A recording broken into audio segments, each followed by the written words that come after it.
The following is a paid advertisement. Really? A paid advertisement? Wait, the B-Movie Cast got paid? Yes, the following is a paid advertisement. This episode of the B-Movie Cast is brought to you by the estate planning services of Twyla Minear Brooks, attorney at law. Remember, when the zombie apocalypse comes, things will move pretty fast. The body should be disposed of at once, preferably by cremation. Well, how long after death, then, does the body become reactivated? It's only a matter of minutes. Minutes? Well, that doesn't give people time to make any arrangements. Oh, you're right. It doesn't give them time to make funeral arrangements. The bodies must be carried to the street and burned. They must be burned immediately. Soak them with gasoline and burn them. The bereaved will have to forego the dubious comforts that a funeral service will give.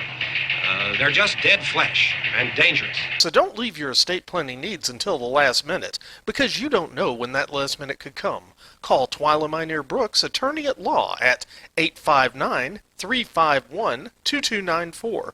That's 859-351-2294. Remember, when you go, you don't want people saying, "Yeah, they're dead. They're all messed up." Twyla Minear Brooks, attorney at law, is licensed for practice in the state of Kentucky. Consult your local attorney for matters outside of the state of Kentucky. Command mark. The time will be running at X minus 20 seconds. Mark. 5, 4, 3, 2, 1. Fire.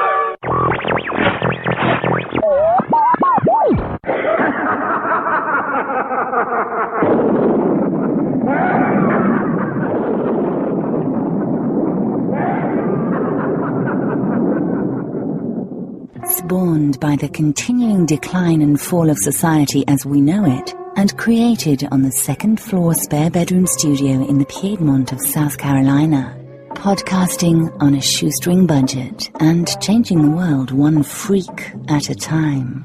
It's the B-Movie Cast with your host, Vince Rotolo.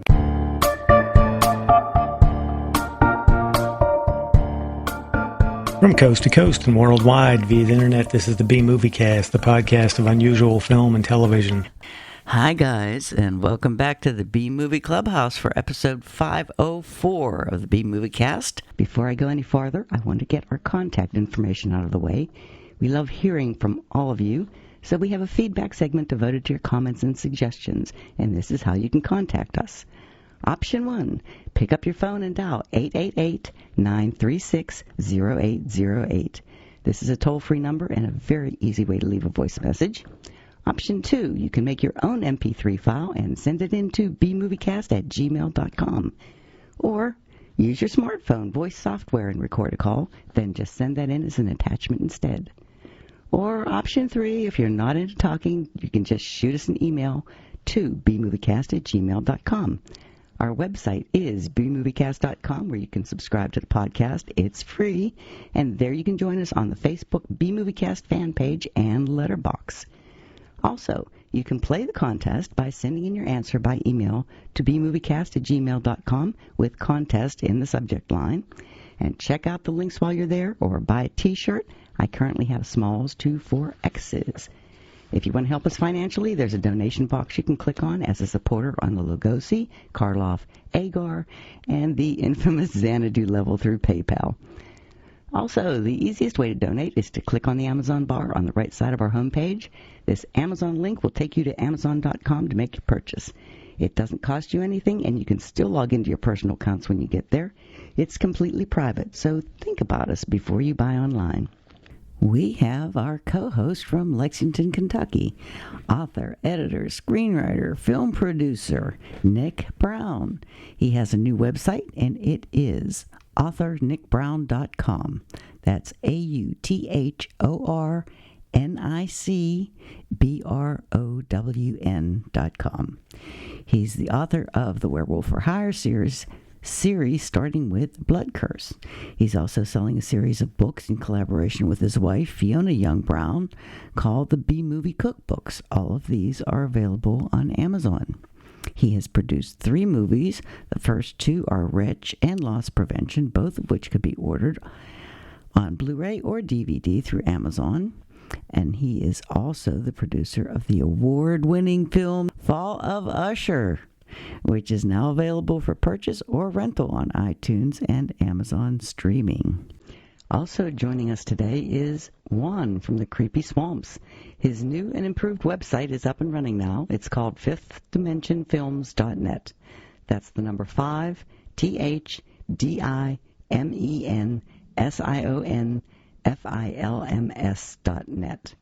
He has been a sci-fi horror convention fixture for 25 years now, selling everything from DVDs to posters and collectibles. He's done a documentary called Mexican Monsters on the March. It's a 6-part documentary describing Mexican cinema history, monsters, and, of course, Santo. It's available on Juan's website. And if you'd like to see Juan in his younger days, watch the movie Red Heat from 1988. Juan is the street thug in a green Paul's Junkyard t-shirt with a wig on and a heavy New York accent. Today's movie is a Juan pick, and the film is a 1962 surrealistic satire, The Exterminating Angel. This provocative and unforgettable Mexican horror film was directed by the brilliant Luis Buñuel. It was written by Luis Alcoriza and Luis Buñuel, and the screenplay was by Buñuel. The basic story is very, very simple. It's a group of friends, 20 of them, having dinner together after seeing a play. They go into the living room after dinner, and they find that for some inexplicable reason, they can't leave, and nothing else except for an occasional sheep or bear can enter the house. It was the follow-up to the scandalous Palme d'Or winning Viridiana. Anybody know how to say that? I've never seen the movie. Viridiana. Viridiana is it's not the Luis Buñuel's films that he did. It's actually like maybe a precursor to this one. Yeah. So, some of the characters that are in this film are also in Viridiana. Okay, Viridiana. Okay. Both were banned in Spain. Most of Buñuel's films are anti-fascist, anti-Francisco Franco, and he was exiled from Spain, so it kind of makes sense. I see it as a satire. To me, it uses irony, exaggeration, ridicule to expose and criticize the upper ruling classes, which is what Buñuel loved to do. But I keep reading reviews saying it's a comedy. I didn't see too much comedy in it. I guess my concept of a comedy is it's not a comedy. Believe me, it's not. Yeah. Okay, good. I thought maybe I had a weird sense of humor and didn't see the comedy in it, but it's definitely a film that you have to see if you're into film history. Buñuel's considered the father of cinematic surrealism, so it's like you've got to see this film. 2 phrases to keep in mind when you're watching it: isolation drives madness, and hypocrisy of the social elite. And those kind of explain the whole thing. I watched the Criterion copy that I got from Juan at fifthdimensionfilms.net. Where'd you get it, Mary? I got it at fifthdimensionfilms.net. What's that website, Mary? It's 5THDIMENSIONFILMS.net. How do you spell net, Mary? N-E-T. All right. Yay! So buy that Criterion copy from Juan at fifthdimensionfilms.net because it's got this incredible documentary about Buñuel on it.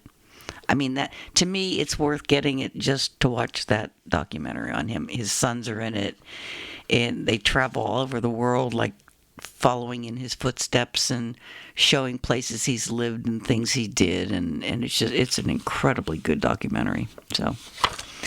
So go to fifthdimensionfilms.net and buy the film from Juan. So did you guys like it? Well, I'm going to guess Juan liked it because he's the one that suggested it and sent it to us. This is true. And if he didn't like it, that's kind of sadomasochistic. But true. Well, listen, I first of all, I liked it because it's a Mexican film done by Buñuel, And the cast of characters that are in this film are very well-known characters that I've known throughout Mexican cinema in the 1950s and the 60s. Yeah. Okay, and they're just the ensemble of characters, which we're not going to go through all these characters tonight, guys. I think we're going to hit maybe on the top 3, you know. But anyway, that's one of the reasons. Not only that, but the cinematography of the black and white of the film, being it surreal, makes this film a truly art house film. Oh, definitely. For Buñuel. Yeah. Okay, and so that's one of the reasons I liked it. The elements of horror are there. There's no comedy elements in this film to me, unless somebody else thought it was funny. I don't know. But I do want to say one thing. I want to say this. Yes. If you have fear or you're claustrophobic, don't watch this film. Yeah. Because once you get in that room, you're going to be trapped. You're going to be trapped in there with all those people. You're not going to get out either. So basically, it's like it's very weird. But, first you say, what is this? But anyway, we'll let Nick talk about that a little later on when he does his plot. Yeah. But I enjoy the film, and it was one of my recommendations because of the cinematography, the film in itself, the horror elements, the cast, which has got a great cast in here. A lot of these stars are well known from a lot of the other horror films that we've done.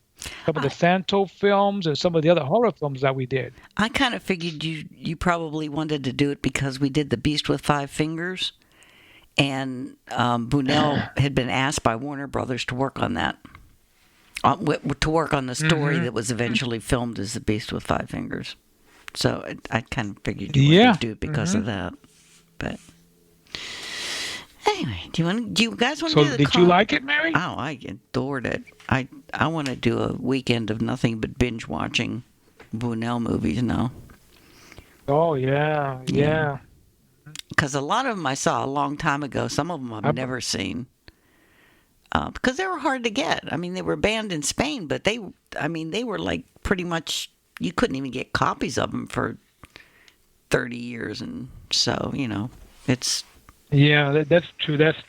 Yeah. Well, Buñuel is not really a supposable likable character because of his, his ideas of Marxism and everything else. He had very communistic ways, but he wanted to influence that in the way his film and the way he did these films. It has that touch of that in there. If you watch some of the other films that he did, there was one that was really, really weird, really creepy. It's called Un Chien d'Oiseau. It's a French film, but it's a short film, but it's really weird. It's kind of gross in a way. It's got the eyeball scene in there and everything. Oh, Andalusian it's Dog. Really, really, but Andalusian Dog. That one. Yeah, that's the first film I ever saw of his. Yes, that is something everybody has to watch. It's kind of like a film where he puts you in the way, to make. What do you make sense of it? You got to make sense of it. What is this? You're trying to make heads or tails. You just it leads you from one thing to another and another, and you're lost. Yeah. And that's basically what the theme he's trying to do with this film. Well, I actually read it because for years I wondered what the story was behind it. You watch Andalusian Dog and you want to know what it's about, why, what's the story, and it never makes sense. And I finally read about it, and he didn't want it to make sense. It's surrealism. It's art for art's sake. It's like they decided to have the guys carry something out, so instead 2 guys get dressed up in nuns' outfits and they strap pianos to their body, and then they stuck a couple of dead deers on them. It's like they just did it for art. They just kept adding things on there, and it's not. Yeah. It wasn't meant to make sense. It was, you're just supposed to enjoy it as a piece of moving artwork, which makes me feel good because after all these years, it was like, okay, I'm not stupid. I wasn't supposed to make sense out of this thing. Yeah, but it's so what does it say about you if you do make sense of it? Ooh. I'm just saying. That's a good one. I don't know. Either you're being an elitist and trying to act like you know more than you really do, or... What do you mean being an elitist? or being an elitist. I am better than everybody else. Gee whiz. Did you like the film, Nick? I liked the film. Again, and you guys already touched on this. It was not a comedy, despite how it was described. Yeah. And I mean, it did make you a little uncomfortable. I don't know that I would watch it again. Really? But, it was definitely worth seeing. Wow. I want to watch it like 2 or 3 times. Well, it's not what? It's not one to have in the collector's collector's copy that you put into the collection, but it's one that you watch it once or twice and you get the idea and stuff like that. But I mean, even though the critics, I would put it in the collector's copy. It would, yeah. I just think he's a fantastic director, and everybody should see this and study it and watch it a few times. And I don't know. I just really liked it. Mm-hmm. Thank you, Juan. I didn't say I didn't like it, by the way. I'm just saying it's not one that I would want to revisit very often. Yeah, it doesn't have a fast pace to it. And well, I thought maybe we could do, since we're doing a lot of the Mexican horror, the lucha, the santo, I thought maybe this time around we'd do just something a little different. Keep it, within like the theme, but do a different film altogether besides the typical lucha, santo, and horror. So I thought doing this one might have, this is a little different, and see, how our listeners would like it, This is, I'm amazed. I just love it. But being an artist and being into art and film history, that's why I'm really into it. I can imagine, like a 20-year-old is into like slasher films or Halloween movies, but they would hate it. They wouldn't get it. They'd get bored. They'd just sit around and get wasted and totally ignore it. Yeah. Dude, how'd you know what I did when I watched it? Yeah. I totally cracked a bowl, man. It was great. Yeah. Ate some Cheetos, watched I tell you, those lambs. For what it is, I mean, this film was shot. It was. It took maybe a month to do the film. They did it in a short time, and it was a very low budget. Buñuel's budget on this was really hardly nothing, but he was able to get a cast of A-stars, Mexican stars from the golden age of Mexican cinema, to be in this film. Maybe because it was Buñuel, maybe because they appreciate his surrealism for art. I mean, I'll be in the film even if I don't get paid a lot. He's won cons as director. He's won so many awards as a director that again. Yes, he has. If you know film history, you know Buñuel. Well, before we carry on, for the film to make the Criterion Collection. Oh no, that's true. Yeah, that's true. They don't put every movie in the Criterion Collection, Mary. That's very true. Much to my chagrin, Hudson Hawk is still not in the Criterion Collection. You need to write the Criterion Company, Nick, and tell them, hey, man, I want my Hudson Hawk to be a Criterion. No, they stopped taking my calls, man. They're just like, dude, lay off the Hawk. And I'm like, no, man, I can't. Oops. Well, let's do the contest, and then what contest? We had a contest, and the answer was. We have a contest. What was the answer? I don't know. This is wrong. I have written down wrong. Village of the Damned, 1960. Do what? Village of the Damned. That's the correct answer, Mary. Good job. You won a prize. Oh, wait a minute. You can't enter. I know. I'd like to with some of these, but oh well. Okay. Our first prize today has been donated by Patrick Kelly. Yay! Yay, Patrick! It's the Sherlock Holmes in New York. Patrick says that the inspired casting of this 1976 made-for-TV movie finds Roger Moore as Sherlock Holmes, Patrick McNee as his sidekick, Dr. Watson. The villain, Professor Moriarty, is portrayed by John Huston. Wow.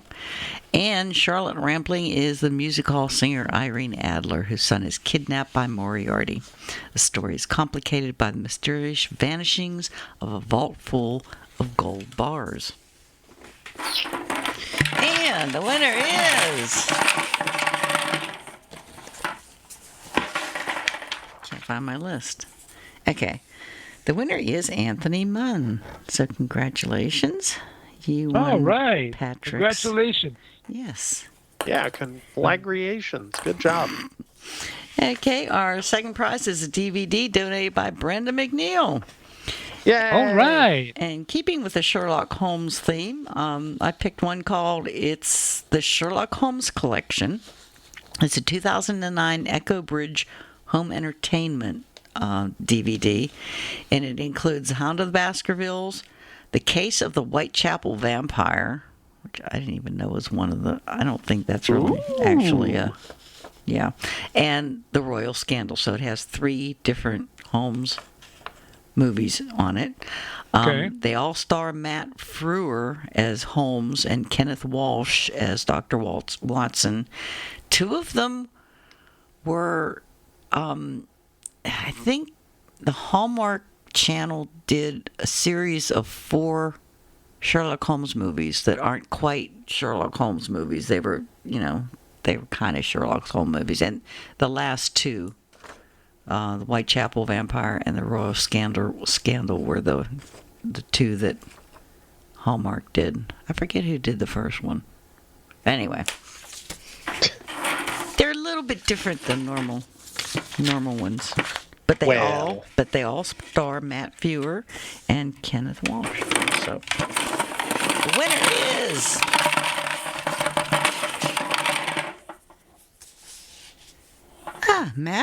Matt Shadurlo. Oh, no, he hasn't won for a while, so congratulations. Well, that's good. I will be sending you Brenda's copy. And the third prize is a DVD donated by Kenny B. Santito. He's not giving away his giant prize packages anymore, but he still had a box of stuff that he dropped off years ago, and this is one of the movies. It's an Ape Woman double feature. It's Jungle Woman from 1944. It's the first sequel to The Captive Wild Women of 1943. And Paula the Ape Woman is alive and well and running around a creepy old sanitarium, but also reverts to her true gorilla form every once in a while to kill somebody. And the second movie on the disc is Jungle Captive from 1945. It's the third one in the series.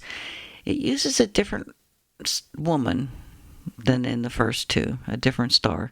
But the first two had Aquanetta. Aquanetta was the one in the first 2, and then the third one was actually Vicky Lane was the one in the third film. Yeah. Okay. Well, the third one is again the Ape Woman's brought back to life by Mad Doctor, played by Otto Kruger, and his disfigured assistant, played by Rondo Hatton.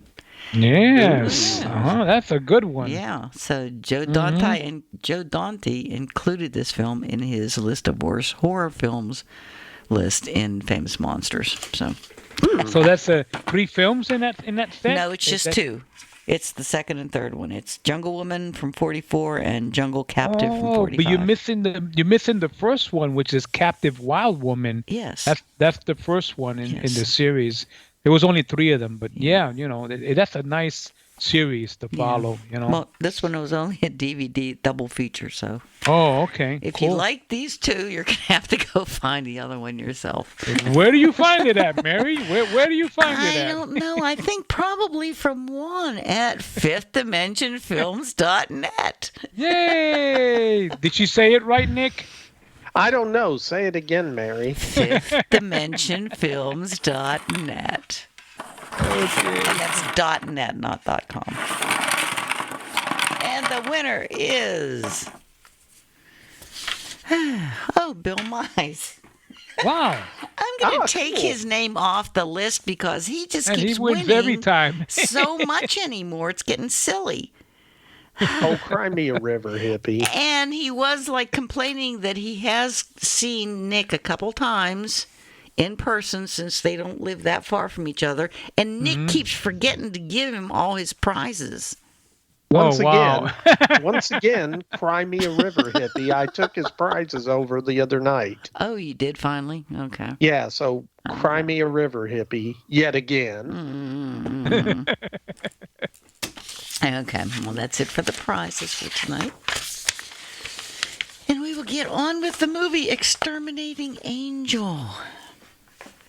First thing I want to say on this one, Nick, you're not gonna do spoilers on this, right? Because this has got the ending on this should be, no spoiler alert for the ending. And anybody that has not seen this film, the ending is really captivating. That ending. Really? So, I mean, unless you want to spoil it, that's up to you. Okay, I'm not going to spoil it, but Mary's getting ready to spoil it. I can tell just by listening to her. Mary will spoil it before we even start. I will try not to. Okay, Mary. But I have no memory anymore. So. Just don't say how it ends. I know. We don't want to talk about the nuclear war. Okay, Whoops. Okay. We won't talk about the nuclear There's war. There's no nuclear war. Or is there? Okay. We won't spoil the end. I promise. I'll try. And if I do, we'll pause the podcast and Nick can edit it out. Don't you start volunteering me to edit anything.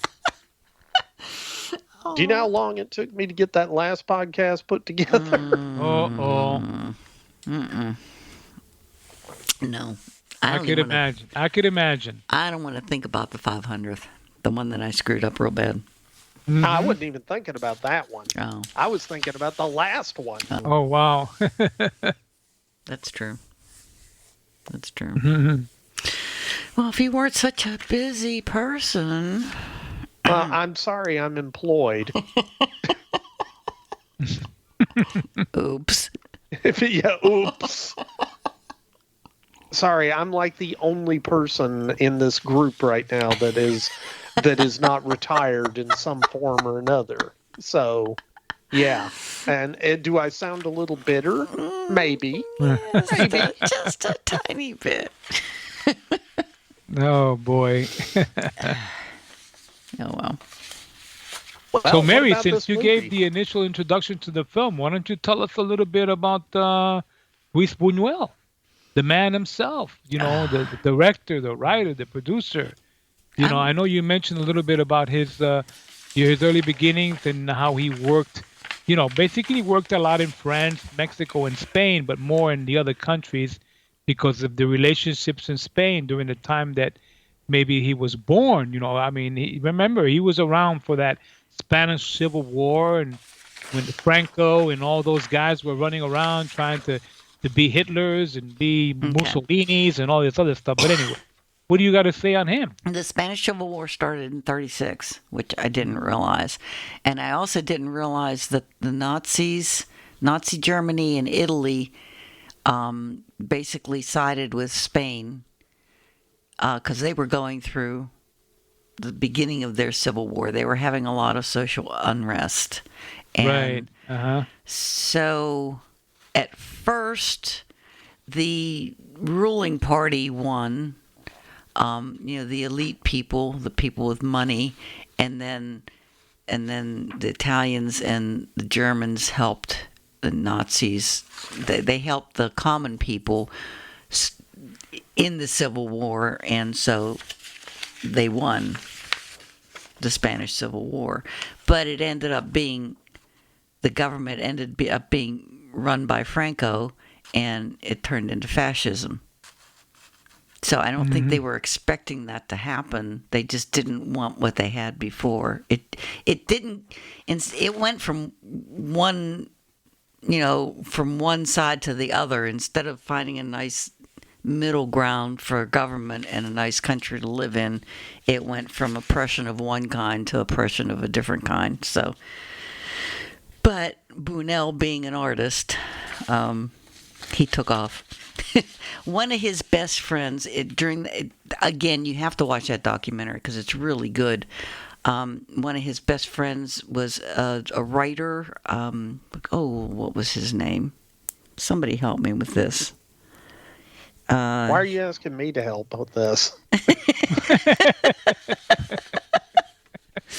I don't know. Ask Juan. Juan knows this stuff. He's just humoring you, Mary. Come on. Okay. He was a gay writer back in the days when you weren't allowed to be gay, and he stayed in Spain, and they were fighting the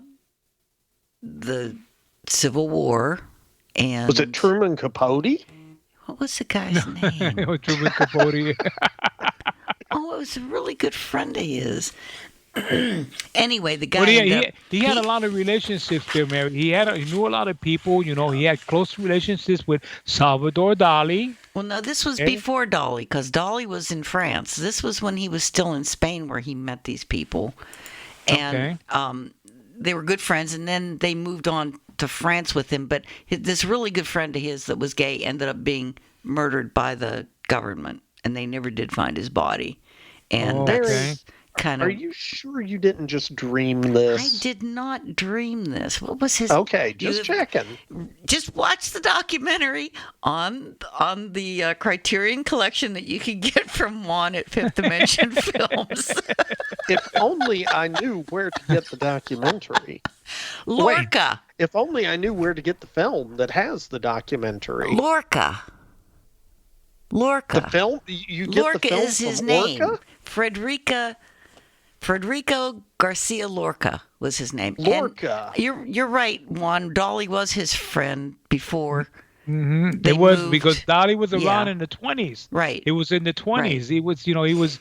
He had a friendship when he moved going to with Madrid. him. Yeah. Okay. So those three were like really, really tight friends, and then Lorca ended up getting murdered by the government, and they never found his body, and blah blah blah. So they went on to move to Paris because they had just had it with the whole government and politics, and they couldn't get jobs, and they couldn't do films the way they wanted to do films because there was so much oppression and so many things you could not say and do in films that they just left and went to Paris. And keep in mind that the movie Un Chien Andalou, this 1929, it was a silent film, and he did it in collaboration with Salvador Dali. And this is from there on is where, him and Dali got the idea, and he wanted to further, after 1929, he wanted to go on to do more and more films and stuff like that. But, being that Dali was another, he was an artist, and, he was like these guys, the Picassos and all of that. So he wanted to keep that theme alive and to do that, to keep doing all these films. So the first movie he did, it turned out to be kind of a success for him because it was a silent film from 29. Plus, Dali was involved with the film. Andalusian Dog, right? Yes, that one. Yeah. And then they did The Age of Gold, didn't they? Right. L'Âge d'Or in 1930. El Lago de Oro. Yeah. It's called L'Arc d'Or. It's kind of like French, but it's L'Arc d'Or from 1930. Yeah. But it attacked the church and the middle classes. And again, they could get away with it because they were in France at the time. But keep in mind, Mary, that Salvador Dali supported the cause, and he supported the the Spanish fascist government of Francisco Franco. He did really? Okay. Dolly. Yeah. Yes, he did. Yes, he That is did. a surprise. Read about it. Read it. I mean, it's a little part of the who history, melts but clocks. it's all there. And because of the fact that he had all these other people that were involved, different poets and authors and writers, and they were kind of like wanted to stick together. But I mean, one film led to another one, and because of the deliberate attacks on religion, Catholicism, and something that La Hague d'Or was deliberately attacked religion in that form. You got to kind of like watch the movie to see there was a lot of different attacks. And you had the anti-Jewish groups, you had the attacks on them, you had they tackled everybody. So there was no mercy for the Catholics, no mercies for the Protestants, for the Jews. It didn't matter. Yeah, they didn't. He didn't like religion at all. No, he didn't like any kind of religion. I don't know if he was an atheist or not. He might have been. I don't know. If he didn't like religion, I'm going to say he was probably an atheist. Yeah, well, yeah. I mean, when you keep in mind that this film does have themes of blasphemy, religion type thing in it, and then because of the facts that have to do with, again, going back to the early films, La Hague d'Or, and Anchandalou and all these other ones that he did in the early years. But because of that, the Vatican kind of, it was blasphemous to the Vatican, and they wanted to communicate Buñuel and Dali and all these other people that kind of like they were linking them to the writings of they were linking them to other people from the past, that did things that were not right. You know what I'm talking about? Marquis de Sade type things. You know what I'm saying? Okay. I could see the church doing that just to get them to shut up and leave them. Yeah. But they did get excommunicated and they ended up getting exiled anyway. I want to make an addition to what you're saying about Buñuel. So we're talking a little bit about him right now. Buñuel was very much associated, and he did collaborate in films, and he was with in the silent era in the 1920s, in the early 20s. He did collaborate, and he associated, and he had friends. He knew celebrities. He knew Joseph von Sternberg, who was a director and a writer, and he did films in the 1920s. Sergei Eisenstein, he was the Russian author and director that did some silent films in the 1920s, the Russian director. So he had all this, he knew all these people. Okay, he knew them, but he didn't work with them back in the 20s, because his first movie was Fall of the House of Usher in 28. Yeah, So he might have known them, but he didn't work with them. Mm-hmm. But I mean, they were all artists. They all hung out together. They all did stuff together. So, yeah. I can't even imagine what that life would have been like in Paris in those days. Oh, I could imagine. Imagine. Unreal. Oh, you talk in Spain in the 30s. Even Spain in the 30s, yeah. Just. I mean, the church was very much not supported during the reign of Franco and the Communist Party of Spain. There was a lot of Marxism and socialism and everything. So, religion was not a topic that was very well talked about. It wasn't really approved in Spain during that time period. Well, yeah. Well, he was a fascist. Franco, so he wouldn't want anything to take over his control. And religion but he left Spain, and he managed to leave in just in time to come to Mexico, and he wanted to continue to do work in Mexico. He left Spain and went to Paris. But he went to Mexico then too. Well, then after a few years there, then he did he go to Mexico or did he go to the U.S. first, and then he ended up getting banned for being the McCarthy era thing. Communist Party of the USA, yeah. I think he got banned when he was in New York because of that, and somebody else did too. Oh, the cinematographer on this movie also got blacklisted. The people that banned him, Mary, was in the United States was the Catholic League of Decency. Okay. They're the ones that kind of, put a block on him, and plus his ideals and his relationship with the Communist Party of the United States at the time. I mean, the McCarthyism thing, if you know what I mean. So that's when he ended up back in Mexico. But he's incredible how he was able to survive all of this and get past all of that to do the films that he did that created him to get the awards that he got. I know, he just kept reinventing himself. Yeah, he really he made. Well, I'll tell you, he even had the opportunity to do some stuff for Warner Brothers and some of the studios here in the United States. Back in the 1940s.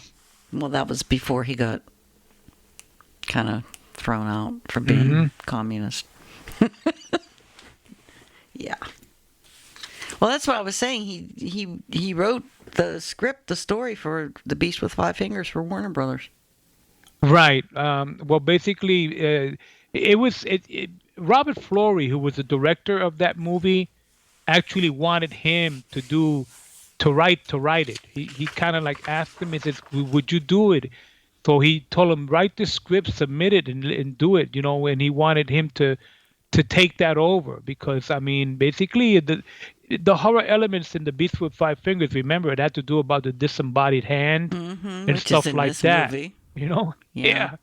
So Florey liked the idea because he saw Buñuel as a tremendous, that he could do stuff like that, kind of like weird stuff, thinking about, Un Chien Andalou from 1929, the eyeball thing, all that kind of stuff. Yeah.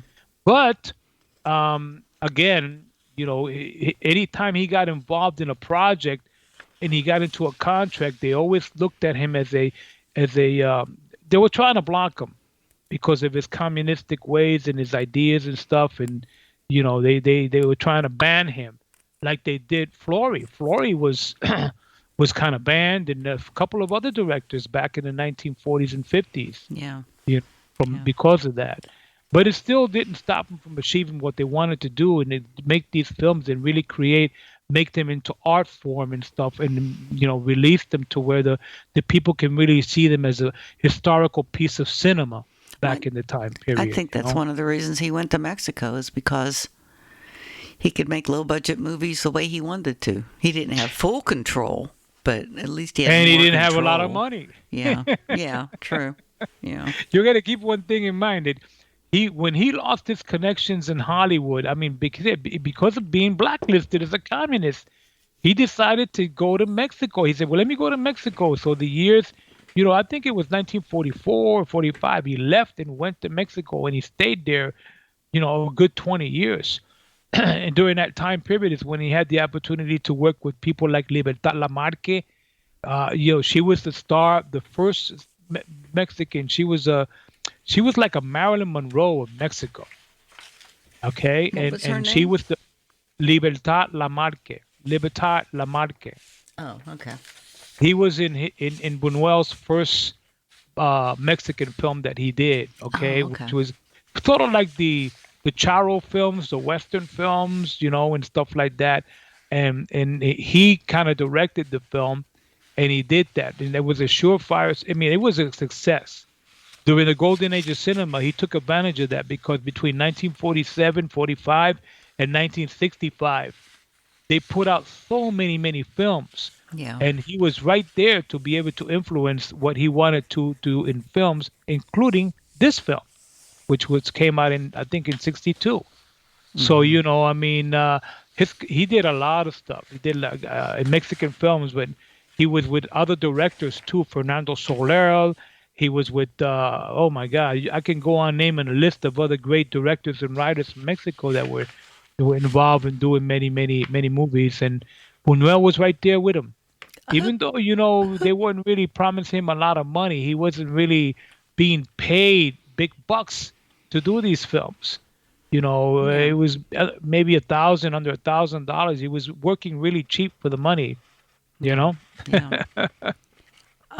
The producer on this one, Gustavo Alatriste. Is that how you say his name? What is it? Gustavo? Gustavo Alatriste. Alatriste. It's Alatriste. Alatriste, okay. He was the producer of this movie. Yeah. But he was married to the Sylvia Pinal, the lady that plays the Vallycra in the movie. He was married to her, but he was also married to the other great Mexican film star that was huge in a lot of the Mexican horror films from the 1950s and 60s. And she was even in the Aztec mummy movies. Okay, her name was Ariadne Welter. He was married to her. Gustavo was also married to her, and he was married to other great ladies of the 1940s and 50s. There, remember these stars. When they got married, they wanted to get married not once, twice, or three, but 4 or 5 times. They would be hopping from woman to woman to woman, and their marriages were short. They would be married for 1 or 2 years, find another one, get married. But I think his marriage, Gustavo's marriage to Welter, lasted for like about 20 years. So they had a lot of kids. Oh, okay. Well, when he was married to, what's her face? Pinal. Sylvia Pinal was the one that he got married to, and that's the leading lady in the movie that he did, he directed. His second movie. It was second marriage. Yeah, it's Viridiana. Now, Viridiana is very blasphemous. It's a kind of really blasphemous film, and that's kind of like another one that kind of got banned. Yeah. You have to kind of. It's like, I didn't like it, to tell you the truth. Okay. Really? I didn't have a great, because of the theme behind the religious subject matters. When you blasphemy and things like on Christ and the Last Supper and all these other things, it's that's true. You're really going hard against the church. To me, it's not my cup of tea, if you know what I mean. But I really want to see this one. Viridiana is a movie that Luis Buñuel did with Sylvia Pinal. It's with a nun, and then she's going to take her vows, and then she meets this guy and everything, and she decides that her mother superior, that she could only that you can't get involved with relatives because she wanted to get hooked up with the relative and stuff. So right there, now you were talking about doing, again, being married to a relative, a legitimacy, and all this other stuff. But incest. Incest, and then again the theme about the Last Supper theme. In that they film. did that whole scene with the Last Supper. It's almost a recreation of that painting, The Last Supper. Exactly. I need to see that movie. I've never seen it, but I've seen you can watch it once. Bits and pieces of it. Yeah. It does have a censored ending to it.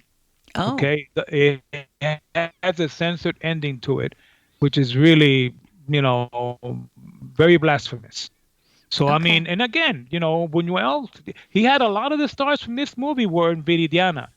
Francisco Rambal was in Viridiana. You had Sylvia Pinal was in Viridiana. You had Armando Calvo was in Viridiana. So you had quite a few of the characters from this film. They was also in that other film. So yeah. But he also went to Spain to do Viridiana. He finally broke his exile in Mexico and went to Spain to do that movie, did the movie, and ended up getting exiled again. Hey, can I tell you something? That the film was really, it became a hit in Spain. It became a hit in Spain. It became a big production thing in Spain. But how it was banned. It was considered to be one of the greatest cinema pieces of Spain. I mean, but it was banned when it was made. How could it be? How could it be one of I don't understand that. If it was banned, how did people see it? Well, they might have seen it before it got banned. Maybe, I don't know, but I know that for sure. Maybe later, when they unbanned it and started watching it. True. Maybe, yeah. Okay. But anyway, so Gustavo Alatriz. But anyway, he did this movie, and between him and then Buñuel, they all had very, very much ideas were alike. And then, of getting the stars in this movie, let's talk a little bit about a couple of the stars. I don't want to get the entire cast. This has got a humongous cast that's like a mile long. And I don't want to get into all of them, but I do want to tap on the on some of the main characters, at least 3 of them. Okay. That I can tap on them, and then the rest of them, they're there.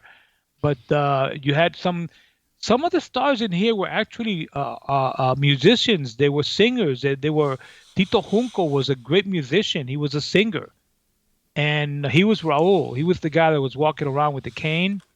And Buñuel picked him because of the talents. I mean, he being a successful singer, songwriter, and Tito Junco. So there you go. That's like one of the guys that he picked for this film. Oh, okay. He was a Mexican actor, and he was considered one of the best golden age actors of the Mexican cinema. Oh, really? His filmography was very short. He didn't have a lot of movies, but he did some movies here in the United States. Tito Junco, which was like The Count of Monte Cristo. He did the Our Lady of Fatima. If you remember Our Lady of Fatima from 1951. Okay, he was the father of one of the girls, of the girls. That was Tito Junco. Okay, and he did a few other films, and then he lived the life of Agustin Lara, who was the pianist.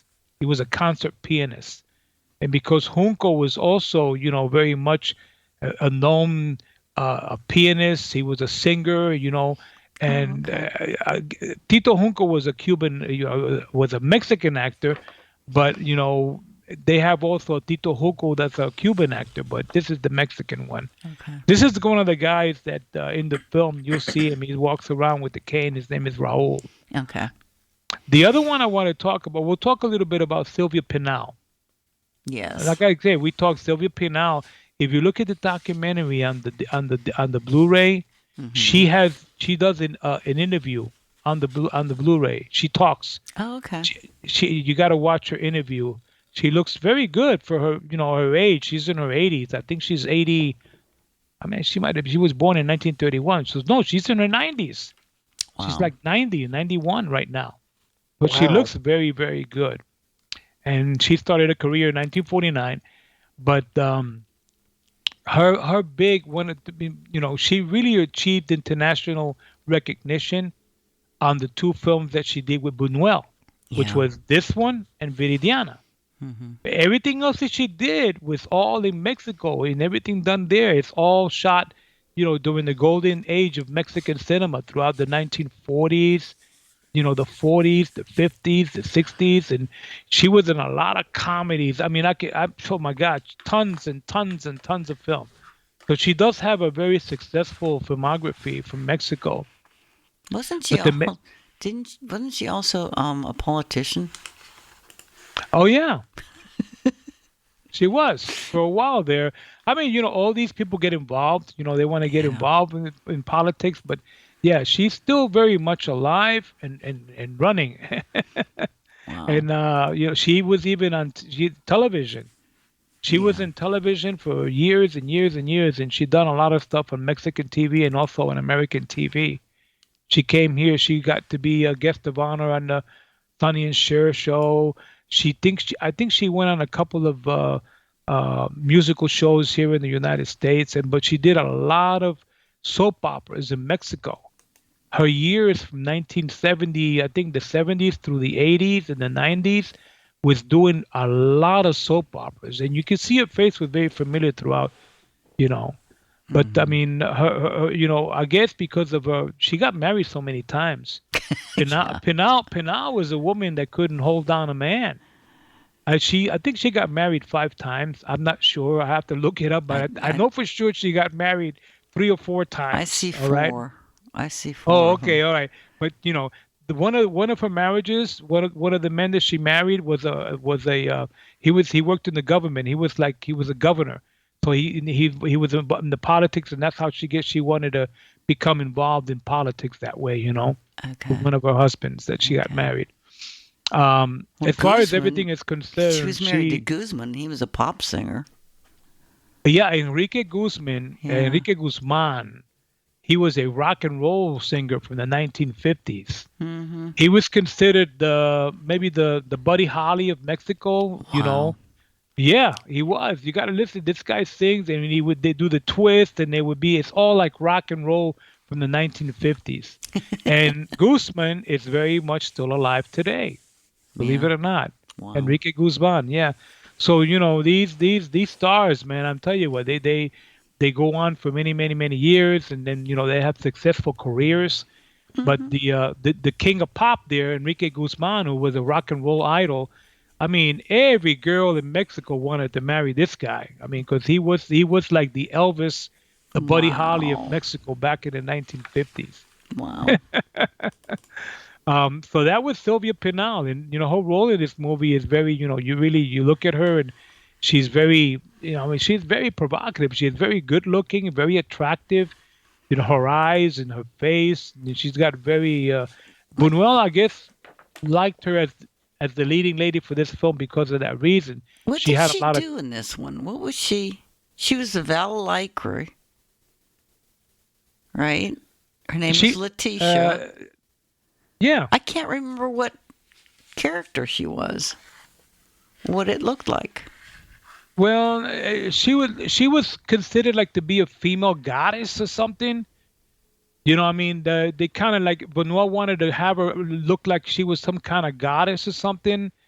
The Valkyrie has to do with like mythology, I think, either Greek or Norse. Mythology. Okay, so she was the one that they were calling the Valkyrie, or they kept referring to as the Valkyrie. But what did she do? Was she a singer, or what was her character doing in that?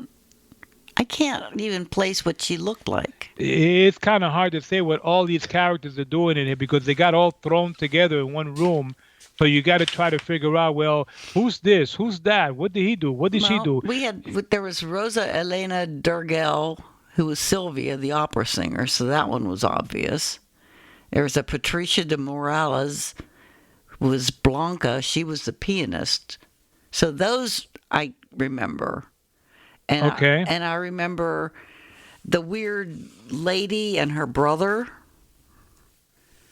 That couple was they weird. were really creepy. I remember what they looked like, and I remember the fiancés. The guy and his fiancée. I remember what they looked like, but for some reason, I cannot tell you. What Pinal looked like or what she did. Like she was Enrique when they all sat at the table there, she was like the leading head. She was at the head table. She was the leading lady at the head of the table in the dinner party. Well, she was like the main talker. Everybody like talked to her, and she mingled, and all the guests wanted to know more about her. And I guess as everybody was going along, and had Blanca was playing the piano and everything else, and doing all this operatic stuff. But I mean, basically everybody would centered themselves around the Valkyrie. They talked about who the Valkyrie, the mysticism of the Valkyrie, Sylvia Leticia, in other words. Was she blonde or? Because there was one lady that was sick with cancer. She was kind of blonde, and there was the one lady with the chicken legs in her This was a purse. black and white film, Mary. Well, how did you know she was a blonde? Because it's really obvious. Yeah, no, she wasn't a brunette. Okay. But I can't, for some reason, I cannot place what that one looked like. What she looked like. The other people I get, but for some reason I can't place her. Like I said, Enrico Rambal, he played Lucia's husband, and he was the host. And Lucia, well, that was Edmundo. That was his name, Edmundo. Now, right. I know Nick remembers Enrique Rambal. I do. You do, because we did the podcast. Remember the podcast we did with him on it about where he becomes young? Oh God, that was him. That's Enrique Rambal. Okay. We remember the podcast Return to Youth. Yes, where he was in the dream and he became young again. And, and it was like a Dorian Gray type with the picture. His picture becomes old and he becomes that's Enrique Rambal. Okay. Yeah. Okay.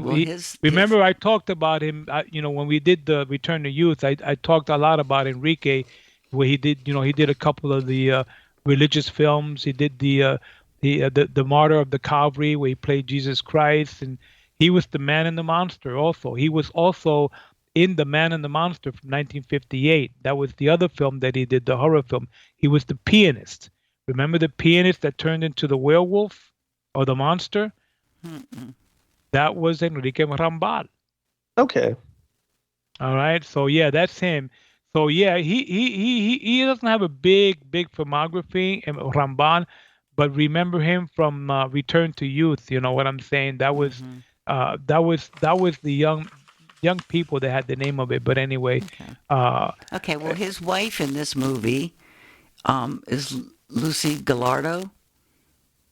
I remember her. She has dark hair. Okay.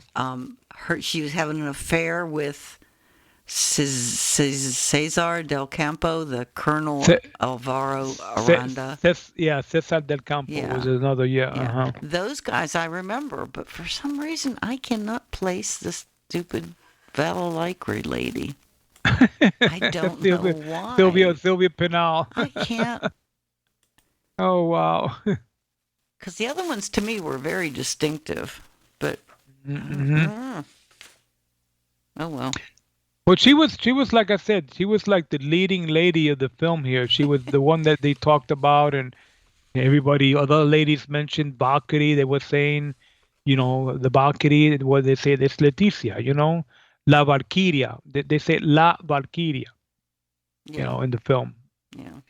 But anyway, the couple of other people here, real quick. I want to talk about the butler, the main guy that he's like the host. Oh, in the beginning of the film, where he brings everybody in, he opens the door, and then Lucas is there. Well, that guy is Julio, and Julio is none other than Claudio Brooks. So Nick, Claudio Brooks, if you remember, well, we did the movie. I don't know if we did that movie, the Santo film, the Santo how do you call it? Santo in the Wax Museum, Santo in the Museo de Cera in the Wax Museum. Did we do that one? I don't think we did Santo in the Wax Museum, did we? I don't think so. I don't know. Now I'm thinking twice on that one because I thought maybe we did that one. I mean, we've done a lot of Santo movies, and Santo, mostly versus vampires, it seems like. But okay, well, anyway, Claudio Brooks, the butler, Julio, Claudio Brooks, was Dr. Carroll in the movie Santo in the Wax Museum. Santo in the Museo de Cera, in other words. Santo in the... he was the main...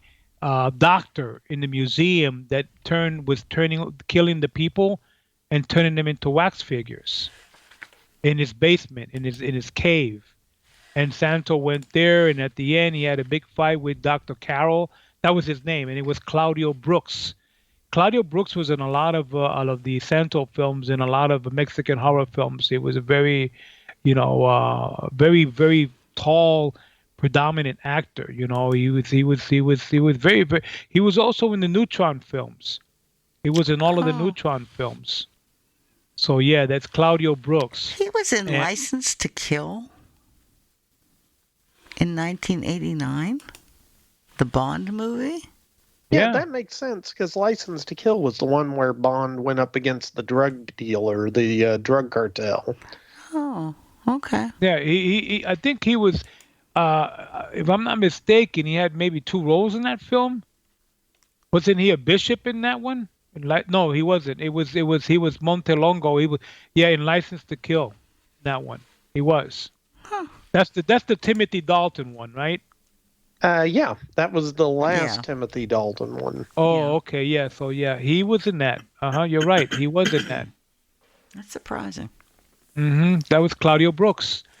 Claudio Brooks, he spoke very good English. He had a very predominant, spoke very well English, and he learned, and so he was a very prominent actor. But he had that character with the physique where he could be a weird scientist, a professor, an evil doctor, like he was in Santo in the Wax Museum, where he has all these wax figures and he gives people tours and then takes all the young women and kills them and turns them into wax figures. It's pretty good. It's sort of like House of Wax, the one that Vincent Price did. It's sort of like a take on the House of Wax. and that's Claudio Brooks in that one. Well, and I thought he's we could 6'3", so he could be very imposing too. Yes. I thought we might have done that cast. Oh well. No, I don't think we did. And the other that was Claudio. So we talked Sylvia, Claudio, then and of course now I want to talk about the other leading lady another leading lady in here that was also in a Santo film. She was one of the vampires, Nick. That's Ofelia Guzman. Okay, that was Francisco. I mean, it was Juana. Her name is Juana Avila. Oh, that was the creepy, overprotective sister. Yeah. And yeah, because I thought she looked familiar because she had those eyes. Yeah. Exactly. No, I'm not being funny. Her eyes were very. Yeah. I don't know. Her eyebrows seemed like they were getting ready to attack you. Yeah. Yeah. So that she was in this. So yeah, a lot of the stars. Remember, this was 1962. And it was around the time when all these Mexican horror, the Santo films were at the height of the career in the early 60s. So a lot of these stars crossed over and they did, to these other films. And we talked to Enrique Arambal. So the other one that I want to talk about real quick is another star, but he wasn't actually part of the dinner party. He was actually the deacon. He was the deacon, okay? His name was Deacon Sampson in the film. I don't know if you remember him. Towards the end of the film. His name is Deacon Sampson, and that was Eric del Castillo. So if you see Eric del Castillo, Mexican-born actor, and he was well known for doing the vampire film, the Dracula film called The Empire of Dracula in 1964. He also did La Llorona from 1959, and he did a lot of horror films throughout the night. Yeah, he did. Okay, I didn't recognize him. Cool. Yeah. Yeah, well, that was Eric del Castillo. He was in not only in this film, but he was also in the Empire of Dracula. He played the leading role. He played Dracula. His daughter, though, is very well known. Kate del Castillo. She's a very known Mexican actress now. That's the daughter of Eric, and she was in one of the Vin Diesel movies, the last one that they did. The racing movies. You mean the Fast and the Furious movies? Yes. She was like the leading Mexican cartel lady. No, wait a minute. I take that back. It wasn't the Fast and the Furious. It was the Bad Boys movie. The last Bad Boys movie that they did, the newest one that they did with Will Smith and what's his face. Well, Kate del Castillo was the leading Mexican cartel leading lady that her son was trying to kill them both. Okay. That's Kate del Castillo is Eric del Castillo's daughter. This the guy in this film. Deacon Sampson, who at the end, that he said he comes in towards the end of the film, I guess these other stars. Cesar del Campo was another great star. I mean, he was a Cuban. They had a mixture of different, between they had a couple of Argentinian stars, couple of Cuban stars in this film, and they were all like thrown in together. And Cesar del Campo was also in The Empire of Dracula in 1967. He was in that one too with Eric del Castillo. I think that's pretty much covers it. I mean, we Ofelia Montesco. I mean, I tell you, she was a beauty, man. I just love her. Santo versus the Vampire Women. She was like, you remember Lorena Velasquez was the leading vampire queen. She was the second in command after Lorena Velasquez. Which lady are you talking about now? Yeah, about Ofelia Montesco. Montesco. Oh, okay. And she was Eduardo's fiance in that. She was the fiance. Okay. Okay. Yeah, that was her. So if you saw the movie, that was Eduardo's fiance in the film. Okay. That's pretty much it with the cast. I don't, there's many more here, but I just don't want to go through all the characters and everything. I just do want to say one thing that, the film, when it premiered, it did win a lot of, awards, over there in the Cannes Film Festival. And, it got a lot of reviews, good reviews and bad reviews, if you know what I mean. The Rotten Tomato reviews, it got all these other reviews. So, but either way, it got awards to be able to be recognized by the International Federation of Films, and as one of the best non-European films. Remember, because when you all wanted with the European theme of doing movies, and that's maybe why it got an official release onto Criterion. I think around 10 years ago, 11 years ago, this film's been around, and it has a lot of influence in the social class because you really got to look at this film as what are they attacking? I mean, are they attacking the elite? Are they attacking the ruling class of Spain? Are they attacking the social class? Different things like that. And when you get all these people together, there's a reason why you're getting all these people of elite class, upper class, rich people together to have a dinner, which is like, man, this is the weirdest dinner I've ever. I tell you what, man, if you suffer from claustrophobia, don't watch this film because you're going to be stuck in that room for the entire film. The one thing I liked was I read a thing that Buñuel wished that there had been cannibalism in it, but he didn't push it that far. He wished afterwards that would have really killed it. He wished afterwards that he would have gone that far and done that, because, well, I mean, think about it. How many days were they stuck in that house with no food? I would have eaten them. If you look too at some of the characters, when they were in there, you look at some of the characters, they did the makeup that they did on them. They made them look like zombies almost. Oh yeah, towards the end, yeah, they look. Bad. They look like that makeup to make their faces look like real dark. With the, where they're to the point of no return, where they say, "Oh, I'm gonna die, I'm gonna die, I'm gonna die. Help me." So I mean, and that theme right there alone, with everything else. They're dreaming, the dream sequences, all this stuff, and what they want, and the fighting, because there was fighting going on between all of them in there too. I mean, it's like, wait a minute. Yeah. But anyway, we'll leave that to Nick. I'll go let Nick. Wants to. And Nick, you want to add anything to our comments already so far about this so far? Well, I think I've said about 8 words so far this podcast. Okay. And, okay. That's,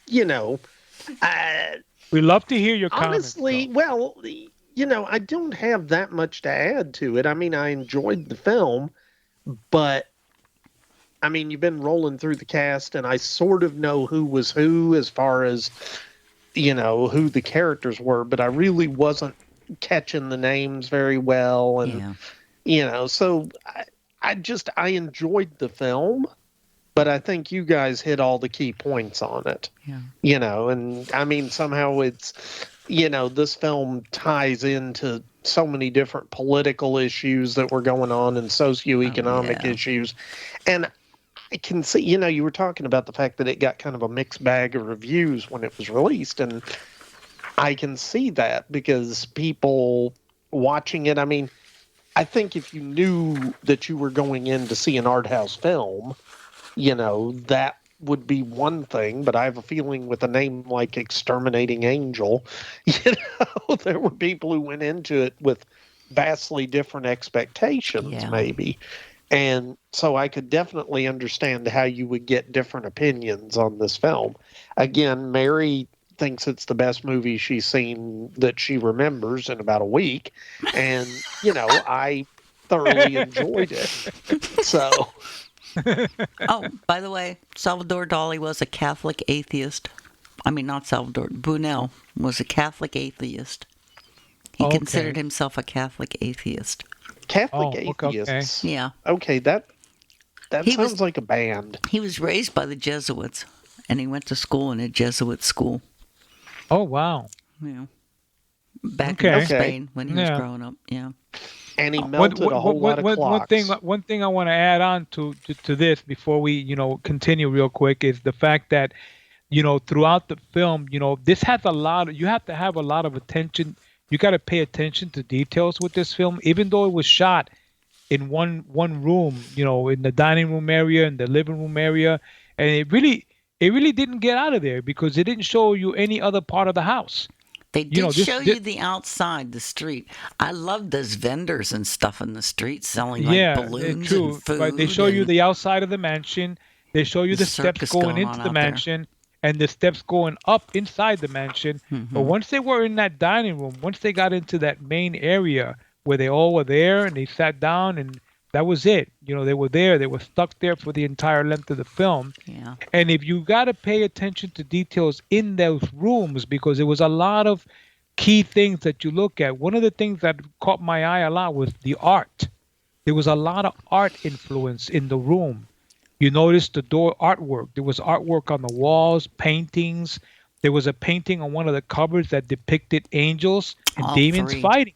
Yeah. If you look at it, there was angels and demons fighting. There was there's a clock. There's artwork on the wall with like different religious figures. Like the Pope and the maybe Mother Mary. I mean, if you kind of like you look at it and it's very surreal. I guess that's what makes it. Wow, look at all this artwork and the way the set designs and chandeliers, the grandfather clock, all these things. You say, wow, man. Whoever owned the mansion definitely was a multi-billionaire guy, that really wanted to put these people there and make them go through hell for 20 or 30 days, if you know what I mean. That mansion was in that documentary, too. Yeah. That would be a cool place to go, just to go see it. Yeah, just to check it out, right? Mm-hmm. I think so, yeah. Yep. Oh, something about Gabriel Figueroa, the cinematographer. I mean, he's one of the greats. He did The Fugitive with John Ford, Rio Escondido with Emilio Fernandez, Night of the Iguana with John Huston, and he was nominated for Academy Awards for Best Cinematography. But he was talking to Orson Welles and William Alland, Alland, A-L-L-A-N-D, one night, and he told them about a legend regarding a humanoid creature that was supposed to exist in South America. And when William Allen became a producer, he turned that into the creature from the Black Lagoon from 1954. There you go. Figueroa was very cinematographer. He was involved in a lot of cinematography here in in early American films here. Mm-hmm. He was one of until the he films, got blacklisted. Yes, he was. Yeah. Mm-hmm. He was actually he did work that was but other directors like Rene Cardona, and he was also he worked with director Jack Conway back in the early 30s. He did the film Viva Villa, so he did all of the camera work. He was one of the main camera, and he did all the sequences for Viva Villa. He did, I mean, so many films in the early 30s and 40s that he did. So he was a very, very. I think he got a couple of awards too. From Golden Age of Mexican cinema for his cinematography and a lot of the stuff that he did. But you're right, Mary. The Fugitive and the Night of the Iguana and all those. Yeah, he was nominated for an Academy Award for Best Cinematographer. Yeah. Believe it or not. Yeah. Yeah. Wow. I know. Yep. They're it's some amazing people that had to do something to do with this. One of the best stories I love is they did a lot of things just spur of the moment. And the scene where they put the blindfold on the sheep. Oh, yeah. Yeah, that was just, they just did it. That wasn't scripted. They just did it. I love and how much of the other I got to stuff tell was. you, just to end it here with this point. The film was shot in one of the most famous studios in Mexico to do filmography throughout the golden age of Mexican cinema. And that was in Mexico City. It was called Churubusco Studios. Mm-hmm. It was that Churubusco studio is considered to be like the MGM, the MGM studio of Mexico, or it could be the Universal Studios of Mexico. It was called Churubusco Studios in Mexico City, And it was one of the largest and grandest movie studios in the entire country of Mexico. They started out in 1943 or 44, and they started doing stuff in agreement with RKO Pictures in the early 40s, and then went on to the 50s, and they integrated their studios into Estudios Churubusco Azteca. It later became Azteca Studios. And that's where all these movies, including all of the Santo movies, all the horror movies, all the all the movies that we love from the 50s.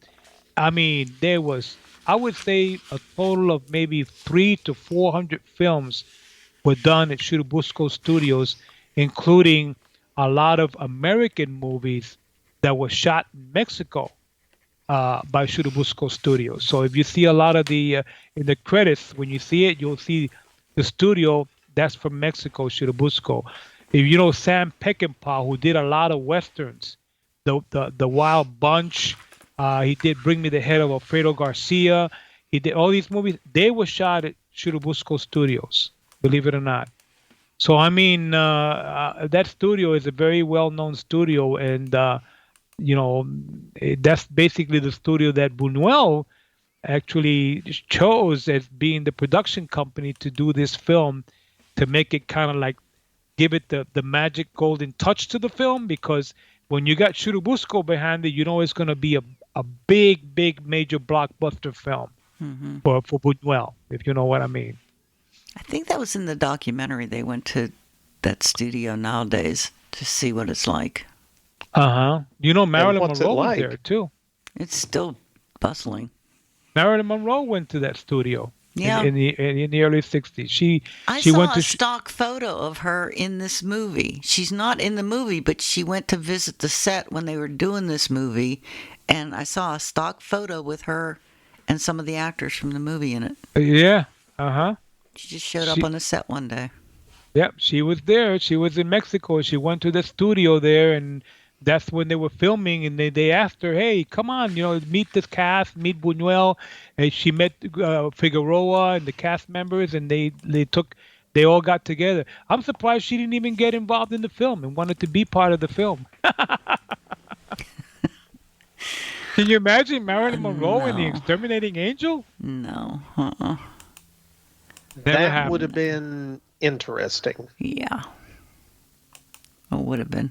So that's my take. That's our take on the introduction of this film, the cast and the director, and I hope that the listeners, if they're listening, they'll get to hear Nick's great commentary on the film and go and watch it. Yes, a couple times. Well, okay, settle down, Mary. It was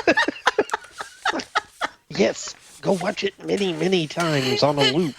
No, you'll go crazy, okay? Bear in mind, folks, Mary is on a lot of pain meds. But that said, this is a good movie. I'm going to go ahead and start on the plot because I think, yeah. So, okay, I mean, we've kind of hit it. There's a big dinner party. And, apparently this family, it's Edmundo and Lucia Nobile, I don't know. They are hosting. Yeah. They're hosting this party. And it's weird because the movie starts out like one of the servants is like, I've got to go take a walk. And the head butler's like, you can't leave now. The party's getting ready to start. He's like, no, I got to go. And he's like, well, fine, don't come back. You're fired. And he's like, okay.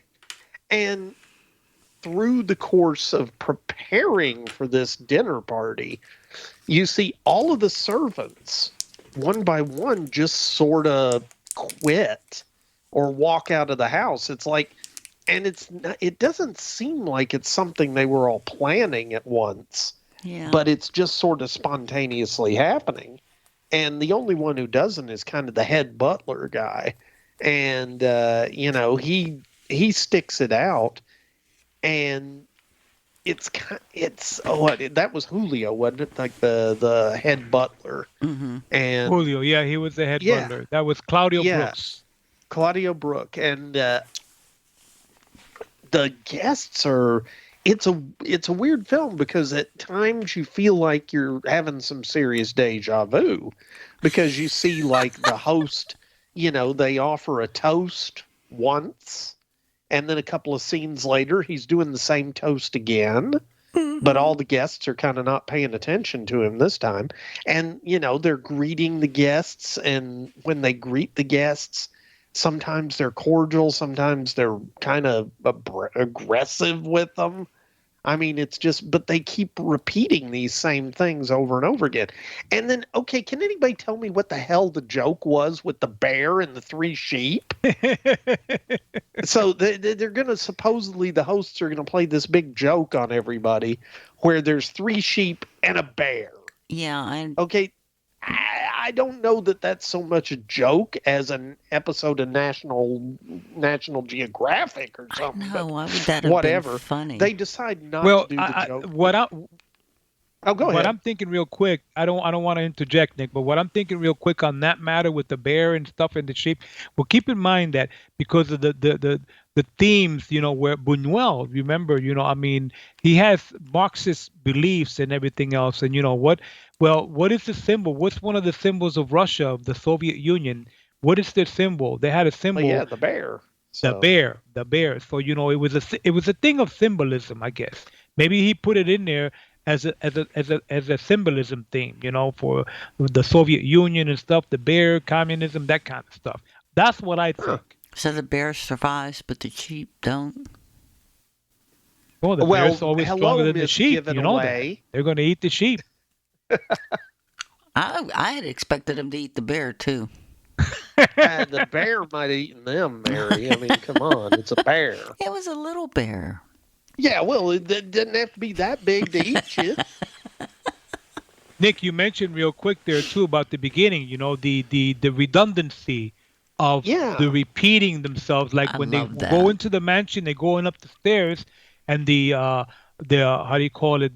They leave, the waiters leave the house and they leave the mansion, and it shoots right back, and they're doing the same shot all over again. So you see them going up the stairs twice, like you see with the toast to the opera singer twice, and you see a lot of other scenes. They get repeated 2 or 3 times, the same exact scene. And I think maybe Buñuel did that as a, to see if you would catch the. He just did it to do it. The redundancy here, He was a surrealist. He just did it to do it. Mm-hmm. Yeah, for the fun of it.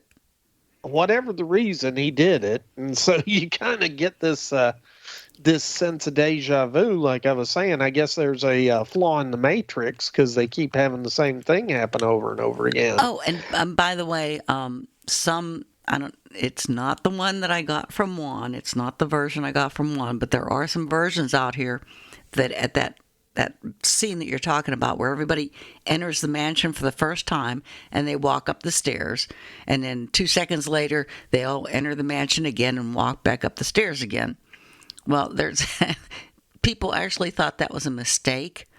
So some of the copies of this movie out here have that scene removed. Really? And a couple other scenes removed because they thought it was a mistake in the editing that accidentally ended up in the movie, so they were going to fix it when they put the movie out. Oh, wow. So there are versions of the movie nice that for are... folks to fix other people's movies that way? That's sort of like, old George Lucas going back and fixing Star Wars and stuff. Mm-hmm. But, don't get me started there. But anyway, so, the guests are... they're having it is obviously a very rich people, pretentious, blah, blah, blah. At some point you hear a window break or something, and one of the guys says, "Oh, it's the Jews." What? I mean, God, what is going on in this? But there's a whole lot of elitist stuff going on, and they're talking about, the movie just, it kind of sets these folks up as just jerks. Not folks you're particularly going to like. Yeah. Even the best of them aren't that great. They're very self-absorbed. They're very, just they're not good people in general. Mm-hmm. And as the evening goes on, you get the one lady. She's up there and she plays I think it's Blanca. Plays a piano, and she does this little mini concert, and everybody's like, "Oh, that was great," and she's like, "Yeah, I'm really tired. I think I'm going to go home." Only she doesn't go home. She just sort of wanders around the room. And other people are like, "Yeah, it's getting really late. I think we need to go home." And they're like, "Yeah," but they don't go home. They just wander around the room. And I mean, even Lucia is going to sneak off. The hostess is going to sneak off and have a little something with one of the other guests. And the two of them don't even slip off. They just kind of wander around the room. And this goes on until like 4 a.m. And then everybody just sort of lays down and goes to sleep.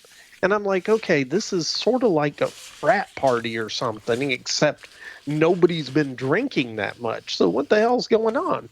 Well, the next morning, the only servant that's left is, Julio, the major domo guy. And so they're like, "Hey, Julio, bring us some breakfast." And so he gets a tray of food, leftovers from the night before, and he comes wheeling into the living room area with it, and he just doesn't leave, just like everybody else. Nobody can leave.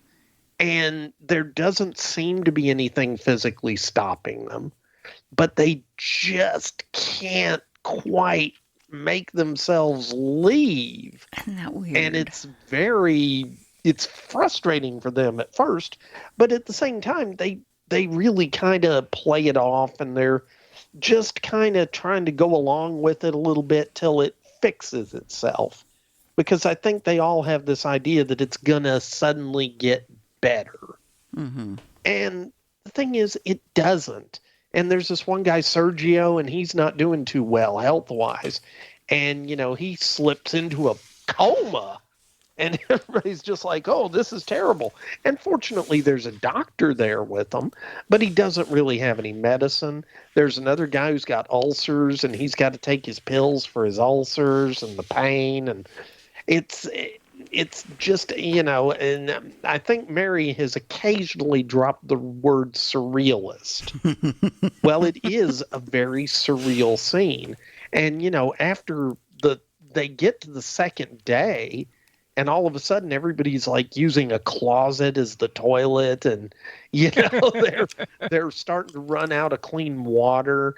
And they're really starting to blame everybody else, Don't and they put the dead body in one of them? Well, okay, you're skipping ahead, Mary. Sergio isn't dead yet. Oh, okay.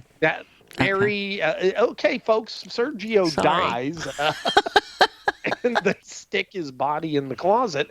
And, the implication is that days and days are going on.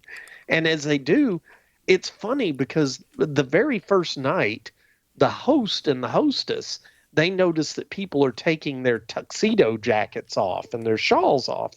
And the host and the hostess are like, "Well, everybody certainly is being very uncouth, but I guess we'll do it too since they are, so that we can show them how uncouth they are." And so he takes off his tuxedo jacket and loosens his tie. Well, by day 3 or so, everybody's starting to look pretty rough, and some of them are getting sick, and they're getting hungry because they're running out of food. But more importantly, they start running out of water. Mm-hmm. And, while all this is going on, it's kind of this weird, surreal thing. They're like, "Well, what's happening out in the real world? What's happening outside this room?" And, one of them's like, "Maybe the world's ended. I don't know." And you cut to outside, and there's this huge crowd gathered, and it's the bit that Mary's talking about. There's actually vendors. If it was modern day, there'd be somebody there selling T-shirts. But, there's people there, I guess, selling tortillas or whatever. And, nobody can enter the grounds of the house. Yeah. I mean, there's a couple of times that people are able to walk a few feet into the courtyard, but that's about it. And then they just feel compelled to leave. And it's really weird. And while all this is going on, they don't know what's happening to the people inside. the people inside, well, they finally figure out that they got to do something to get water. So they figure out where the water pipes are in the walls, and they actually smash through the wall to the water pipe and then bust the pipe so that they can get the water coming out of the pipe. And that's, this is the real start of them slipping into kind of barbarism. Yeah. And, over time they degenerate. They're getting hungrier and hungrier. Stinkier. They don't get to cannibalism. But, buddy, when the 3 sheep and the bear start wandering around the house, they are all pretty excited for those sheep to come wandering into the room. And it's a great little scene because the sheep wander in, and it's like they all gather around them and they're looking at them, and then they just dive on the sheep. And, and the next day, you see one of the sheep is being cooked over an impromptu fire pit they've made in the middle of the room. And the whole time they're trying to figure out why they can't leave. They're trying to figure out what they can do to leave, and it's just not working out for them. And as time goes on, they are becoming more and more barbaric, and they never do fully define how much time passes. But the dead body's starting to smell. Well, the body's, but that doesn't take very long. Oh, okay. A body will start to bloat and smell after a day or two. So, that's the thing. Humans are pretty stinky once we stop breathing.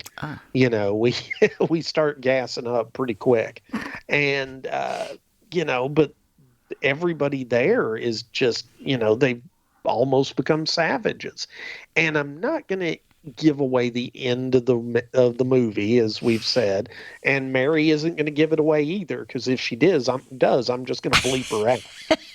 Okay, so no, we're not going to give away the end of the movie, but you go through this whole film trying to figure out, why are they trapped in this room?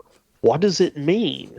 And it's a real examination of how these people are they start out as being the elite and the snobby and whatever. And by the time the movie's over, they are just base human animals. Yeah. They lost all their sanity, Yeah. They're human. It shows, if nothing else, it shows that the veneer of humanity is a pretty thin shell. Yeah, and when it starts getting to survival, that starts wearing thin real quick. I'll be honest, they were civil to each other a lot longer than I expected them to be. Yeah. And there were a few of them that I was pretty sure were going to kill each other before it was over.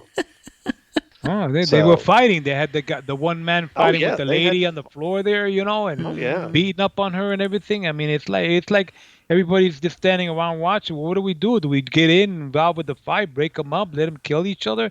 So I mean, it's like a thing. It's within survival within the fittest between all of them, because they were all crammed in there. But like I said, if you're claustrophobic, man, and you're in a room with 20 people, and it's like you can't leave. And and you're stuck in there. I say, what do we do? I mean, what's the reason? Why did they get stuck? Why could they not open the door and walk out? You see, after the dinner. So I mean, that whole theme there, I guess that's where the surrealism comes in with Buñuel, where he wants to keep everybody captivated, and once you start watching the film, you don't want to leave. You want to stay in that room with them until the very end to see what happens. Mm-hmm. And I agree. And I will say, I was really curious how this film was going to wrap up. And I was a little bit surprised. So, yeah.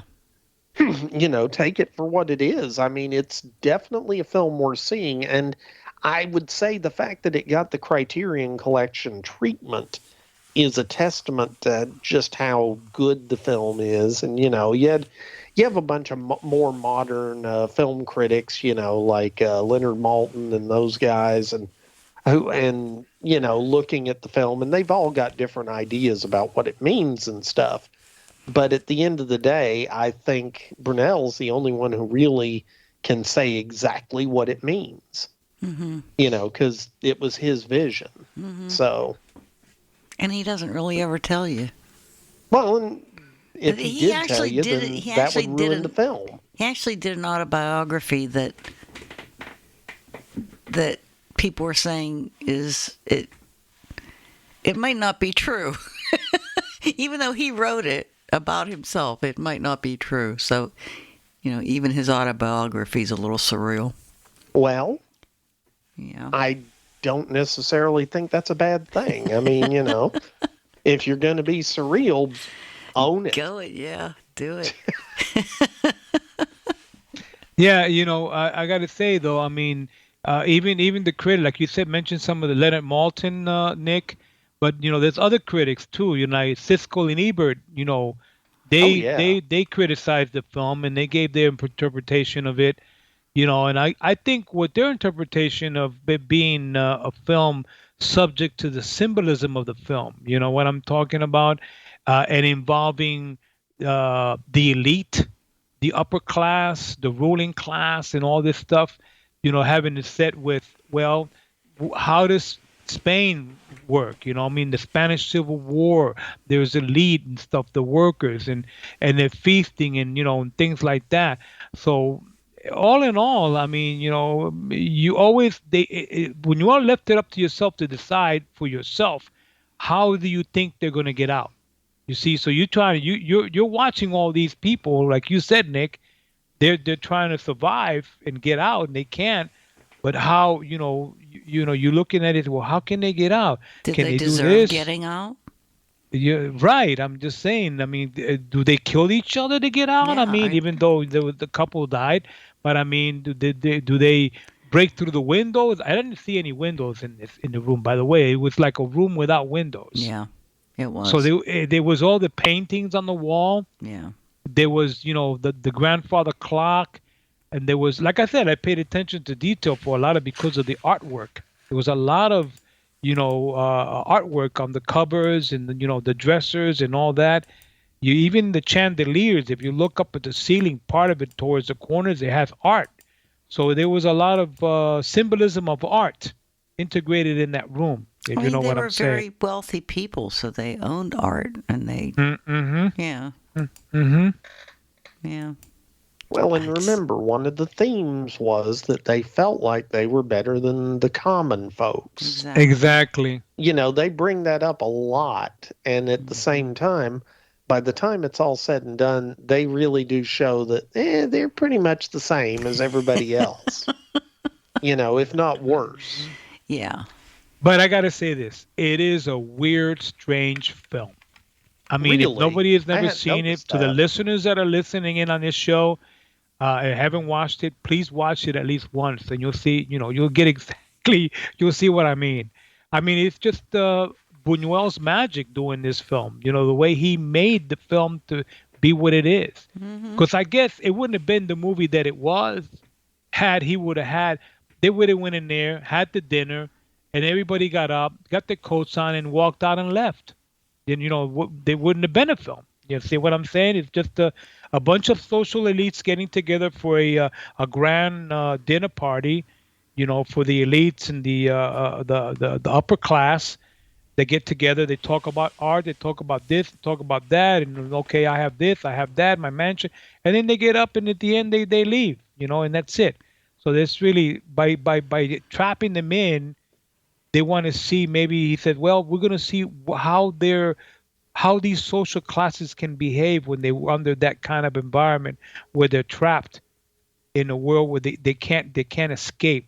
So do they lose their mind? Do they go crazy? Do they break it? Do they stay, sane? All these things. And the fact that they don't know why they can't get out and can't get out is the surrealism. Yes, that's the surrealism, and that's the part where you just have to sit back and go, don't try to make sense out of it. Just don't even try. Just you say, what is this? What the heck? I mean, but yeah. it was because you're supposed to be focusing on their reactions to each other and their reactions to the world and their reactions to religion and that's what you're supposed to focus on, not the fact that they can't get out of the room. Right. That's just his artistic way of doing it. We've arted the hell out name, of this movie. The name of the movie, the name of this film too, Exterminating Angel. I mean, just trying to figure out what the name is. Is that the appropriate name for this film? Maybe it could have had a different name. Help! I'm trapped and I can't get out. It did have a different name. Well, that just sounds like an ad for a old people's rescue button necklace. Oh, okay. It was supposed to be called The Castaways of Providence Street. Street. That was a play. That was a play. They had a play on that. They did a play on that. Yeah, that was the name of the street, was Providence Street, so that was the original name for the movie, but exactly they went with Exterminating Angel because Buñuel heard somebody mention it, a guy named Jose Bergaman was in Madrid and mentioned it in a comment or in something he was writing, and Buñuel liked it. He just liked the way it sounded, The Exterminating Angel.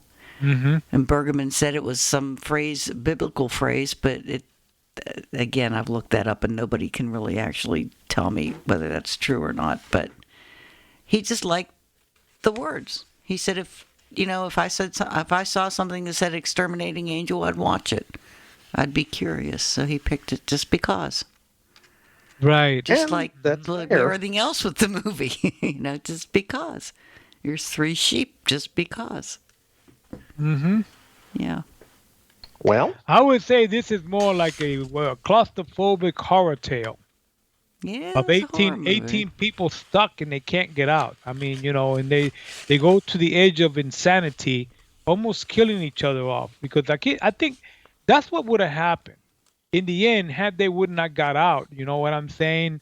They would all probably killed each other, maybe. I don't know. It's like wait a minute, But I guess we leave that for the listeners to watch the film and watch that amazing ending that it has. Yes. Yes. Well, don't expect I think we've happy exterminated times. the angel. Uh-huh. So, the end's not going to explain any more than any other part of it did. So. What are we doing, Mary? We're not saying the end. I'm just saying, people were don't expect like a happy, not happy. No spoilers, Mary. Don't expect anything to Mary, be. Mary, okay, I won't. Mary, okay, Mary, okay. Mary, I'm done. Mary, I'm done. Yes, everybody watch the movie, please. We got any feedback? Yes, we do. Have a bit. Sorry, I'm still trying to quit smoking. Oh, by the way, Nick, that was a good plot summary that you did. Thank you. Yeah, just trying to keep all his characters straight. Jeez.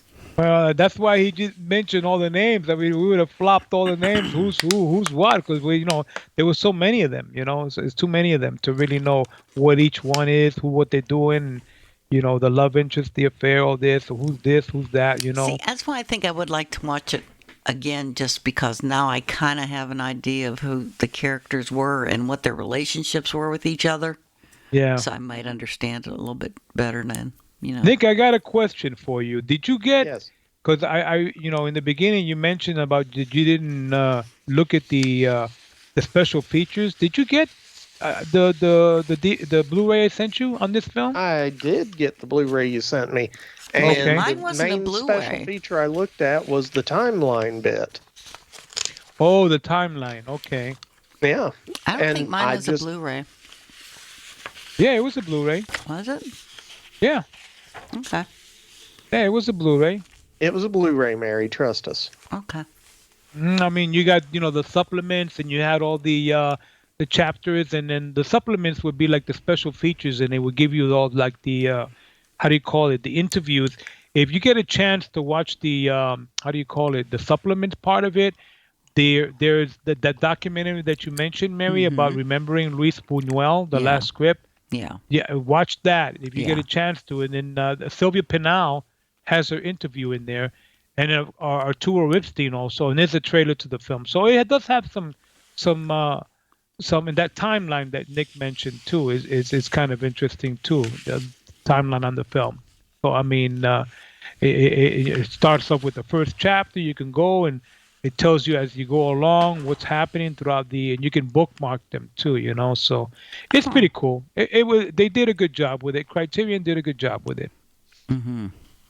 Yeah, I would agree. I agree. Mm-hmm. So everybody watch it. And go all right, to we're done talking about it, Mary. Fifth We Dimension said everybody watch it. Mary, Fifth Dimension. Mary, yes. Feedback. Mary, feedback. Okay, first one is from Bill Mize. Yay. Read Yay. it. Good morning, Mary. The latest contest is Village of the Damned, which came out in 1960 and starred the unflappable George Sanders. If I should win a prize, and he did, wow, just add it to the stack that Dick is supposed to be bringing to me eventually.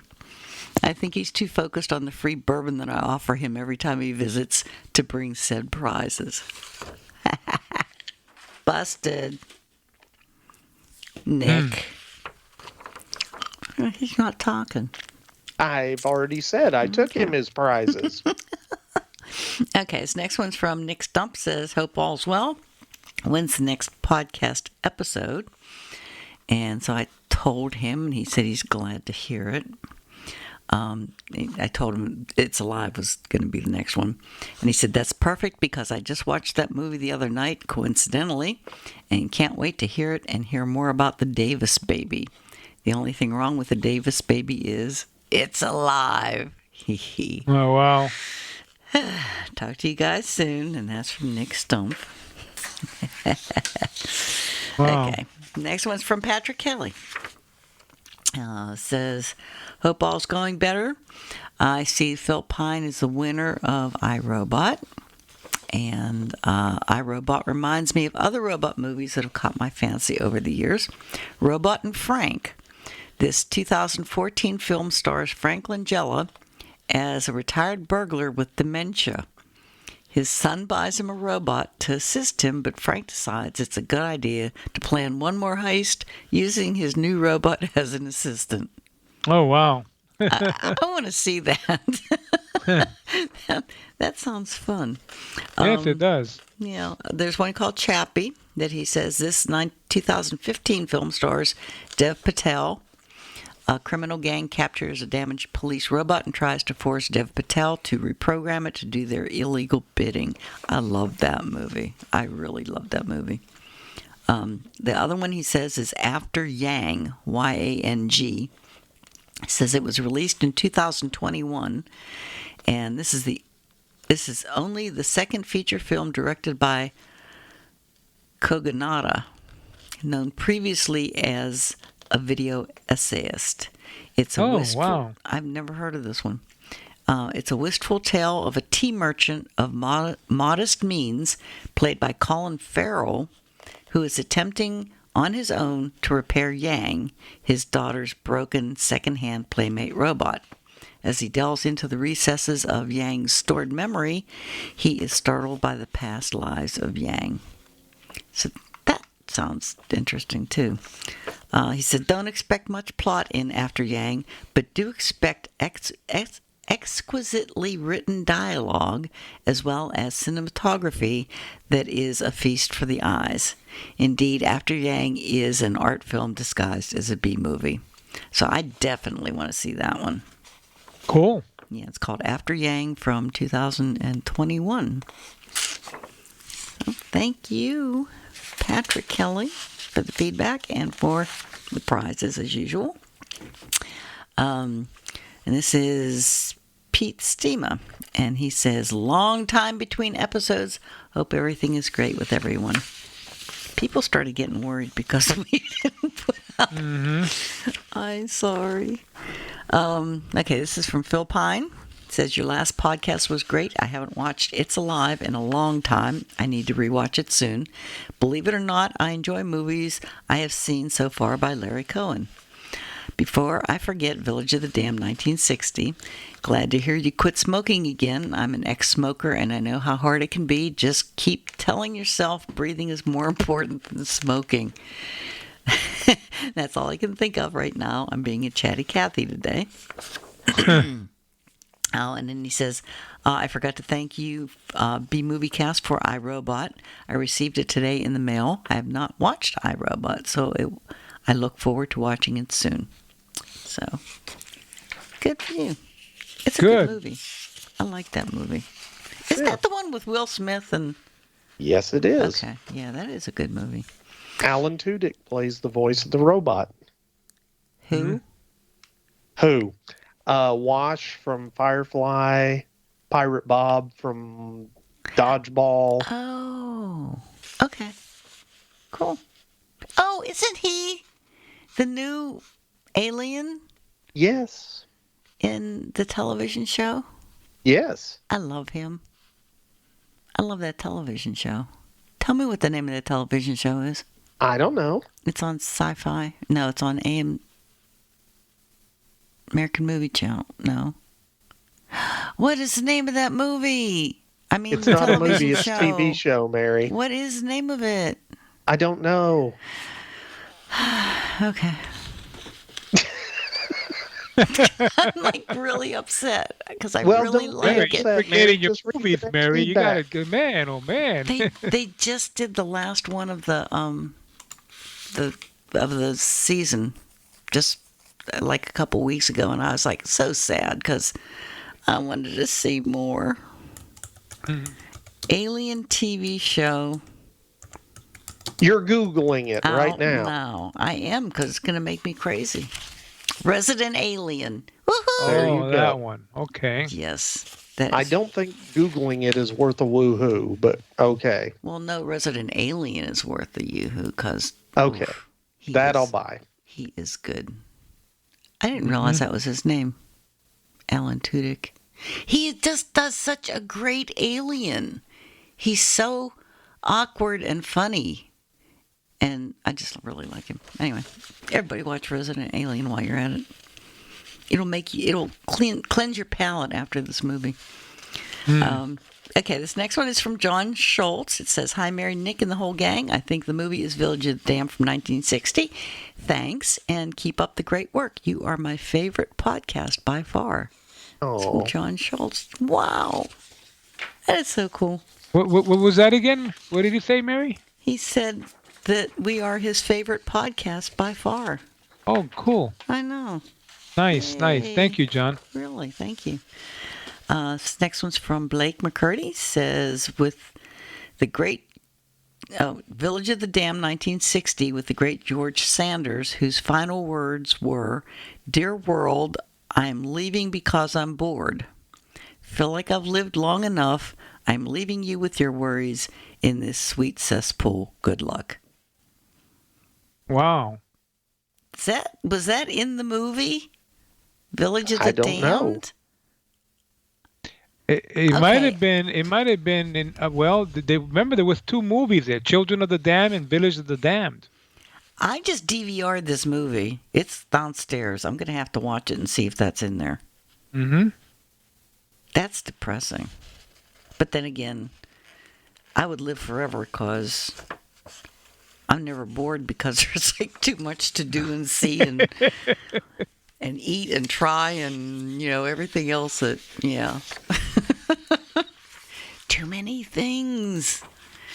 Okay, and this last one is from Paul the Mailman, and I'm going to play you this piece that he sent. He tried to send something and put it on our, that stupid voice thing that we have, the 800 number, and it cut him off after 28 seconds. So I'm going to play it, and then he actually wrote a letter, so I'll say the letter afterwards. Cool. But this is Paul. Hey, gang from the B-Movie Cast. It's Paul, the retired mailman. Right now, it's a Saturday afternoon, and I'm sitting at Phoenix's Sky Harbor Airport. I'm going to be flying home after taking care of Mom for a while. I'll be back in my own little place and sleeping in my own bed for once. See, and it cut him off, and I don't understand why he keeps doing that. And it's only him. Other people how long leave was messages. he? Wasn't even there? What, a minute? It's 2 like minutes? 28 seconds. It's like a half a minute, and it cuts him off. Wow. Every single time, and I can't figure out why. So anyway, he wrote back. He wrote in. He said, "Paul, the ex-mailman checking in. He said, I tried once again to call and leave a voice message, but Mary informed me that it cut off after half a minute. I think my phone really hates your answering machine." And I swear, I mean, he actually sent something from the Monster Bash from somebody else's phone, and it recorded. So it's something to do with his phone, and I've never figured out what it is. But he says, well, I told Mary that I'd fire off an email, so here it is. I'm back home in the apartment near Rochester, New York. I just got back a couple hours ago. I've got so much stuff to catch up on right here at home after being with Mom pretty solidly since February. I'm really looking forward to going to the Monster Bash next weekend and finally getting to meet Zandor Vorkov from Dracula vs. Frankenstein. He's been one of my bucket list celebrities that I wanted to meet. I'm also looking forward to meeting Ron Chaney, too. I'm so happy that your next episode will involve one of my favorite Buñuel films, The Exterminating Angel. Woo! Yay!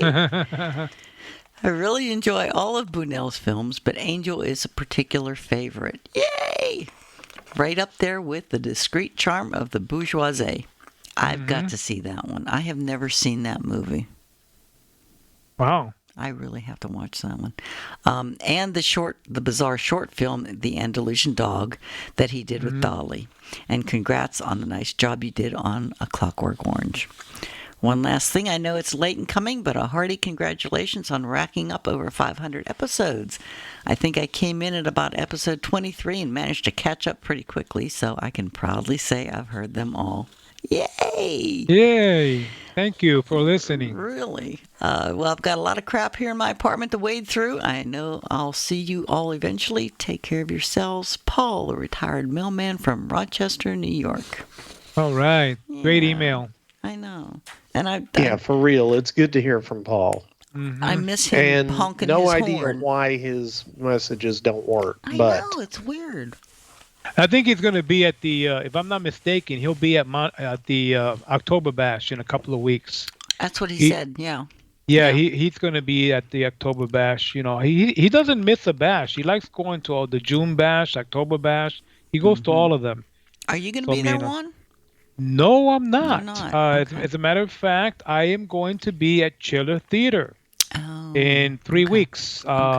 Just, you know, this all should have been set in the beginning when we started off the cast. We didn't do the intros, you know, what we're doing, what we're planning on doing. But anyway, I'm flying into the 22nd of this month, which is a Saturday. I'm going to be getting up at 4 in the morning, and I'm getting on a flight, which is called a military honor flight.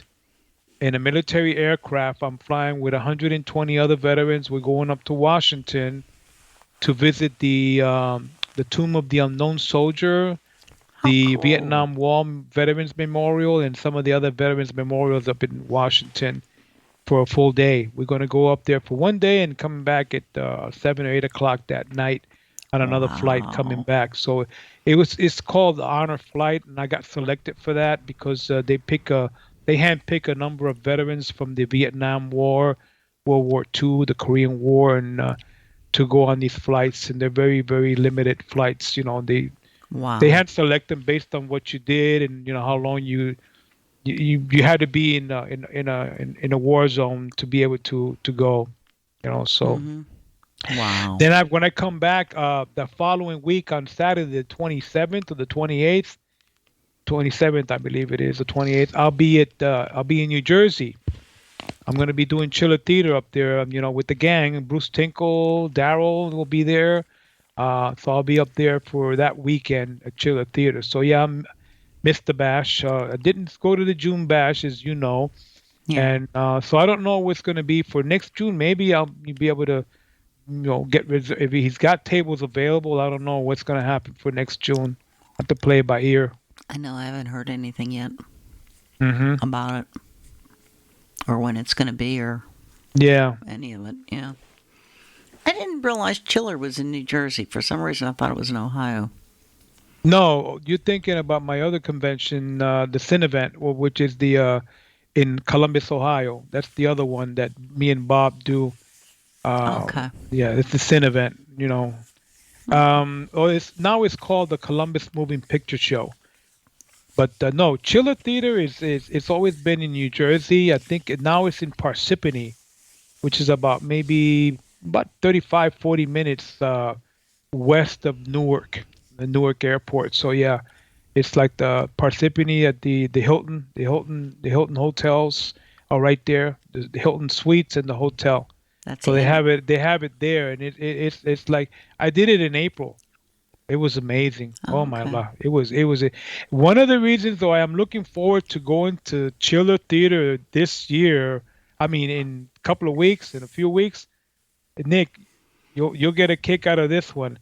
One of my favorite martial arts stars is going to be there, and I'm going to definitely get an autograph and a picture with him. The great Bolo Ewing. Oh. Who? Wow. Bolo Ewing. From Enter the Dragon, among other things, yeah. Huh. He was also the villain in, what was it? Bloodsport, I believe? Yeah, Von Damme. He was Bloodsport. I think he was in Sudden Impact, too. I mean, I'm not sure, but he was in a lot. He started out his career in the late 60s, pre-70s with Shaw Brothers. And he did a ton of Shaw Brothers films with a lot of the great martial artists that I like from the Shaw Brothers. And, I was reading a little review on him and how he says his relationship with Bruce Lee was amazing. He really respected and he admired Bruce Lee, and he became good friends with Bruce Lee. And, during the filming, of Enter the Dragon. And it's amazing. Him. Okay, I just looked him up. Now I know who you're talking about. Yeah, his Bolo, he's the guy that... He's the guy with the big pecs. He's the big giant guy, yeah. Yeah. The Chinese Hercules, as they call him. He did a movie, by the way, called The Chinese Hercules. Really? So, yeah, he did a lot of martial arts movies, and he will be there. And I got a couple of films. I got some lobby cards with him in it. So I'm going to see if I can get him to autograph one of my lobby cards and get a picture with him. Wow. Good deal. Yeah. Oh yeah, I want to do that, and looking forward to that. So, and that's pretty much that. Well, I got another show coming up in December up here in Ocala, Florida, which is called Spookala, and that's going to be around the third week of December. I got a couple more shows coming up, and that'll be it for this year. So I don't know what the lineup is going to be for next year, but I got to take it by ear and see how it goes. Mm-hmm. So, the pandemic is not a big thing anymore, but still, we still got to, take the precautions when we're doing all these events and stuff like that, Hey, I just got my last booster. Yeah. The new one is supposed to fight off the new COVID strains. Mm-hmm. Mm-hmm. My arm's still sore. Oh, boy. It's been a week and my arm's still sore, but what the hell? At least I won't get COVID. There you go. Good. Well, all right. I guess on the note that Mary won't get COVID, I think that's about it this week, isn't it, guys? That's it. Everybody has to go out and watch this movie. Great cast. Thank you guys, for doing this one. Yeah. I'll keep it a note, Nick, to make it more exciting the next time. And it's a crazy, weird movie, but no, it was a good film, Juan. I enjoyed it, like I said. Yeah, I mean, thank you for turning me on to the film. I enjoyed it. Cool. All right then. Well, it's good cast, guys. Mm-hmm. Talk to you next time. All right. We'll see you on the next one. Then on the next flip, then it'll be a good one. I guarantee it. All right. Bye, guys. All right. Bye-bye. Adios, Mafia. Well, they've gone. For good, John? No, just for now. It wasn't the right time for us to meet. But there'll be other nights, other stars for us to watch. They'll be back.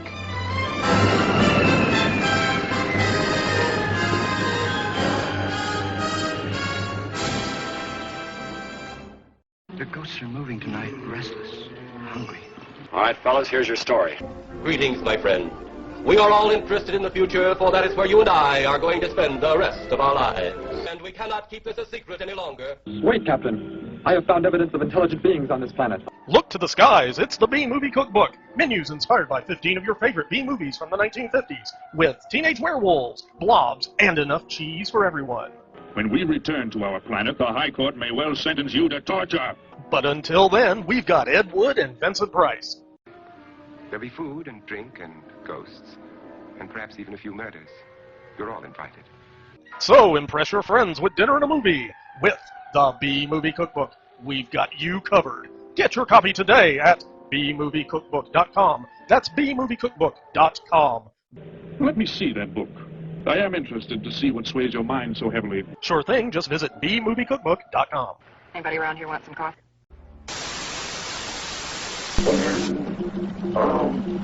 Transmission.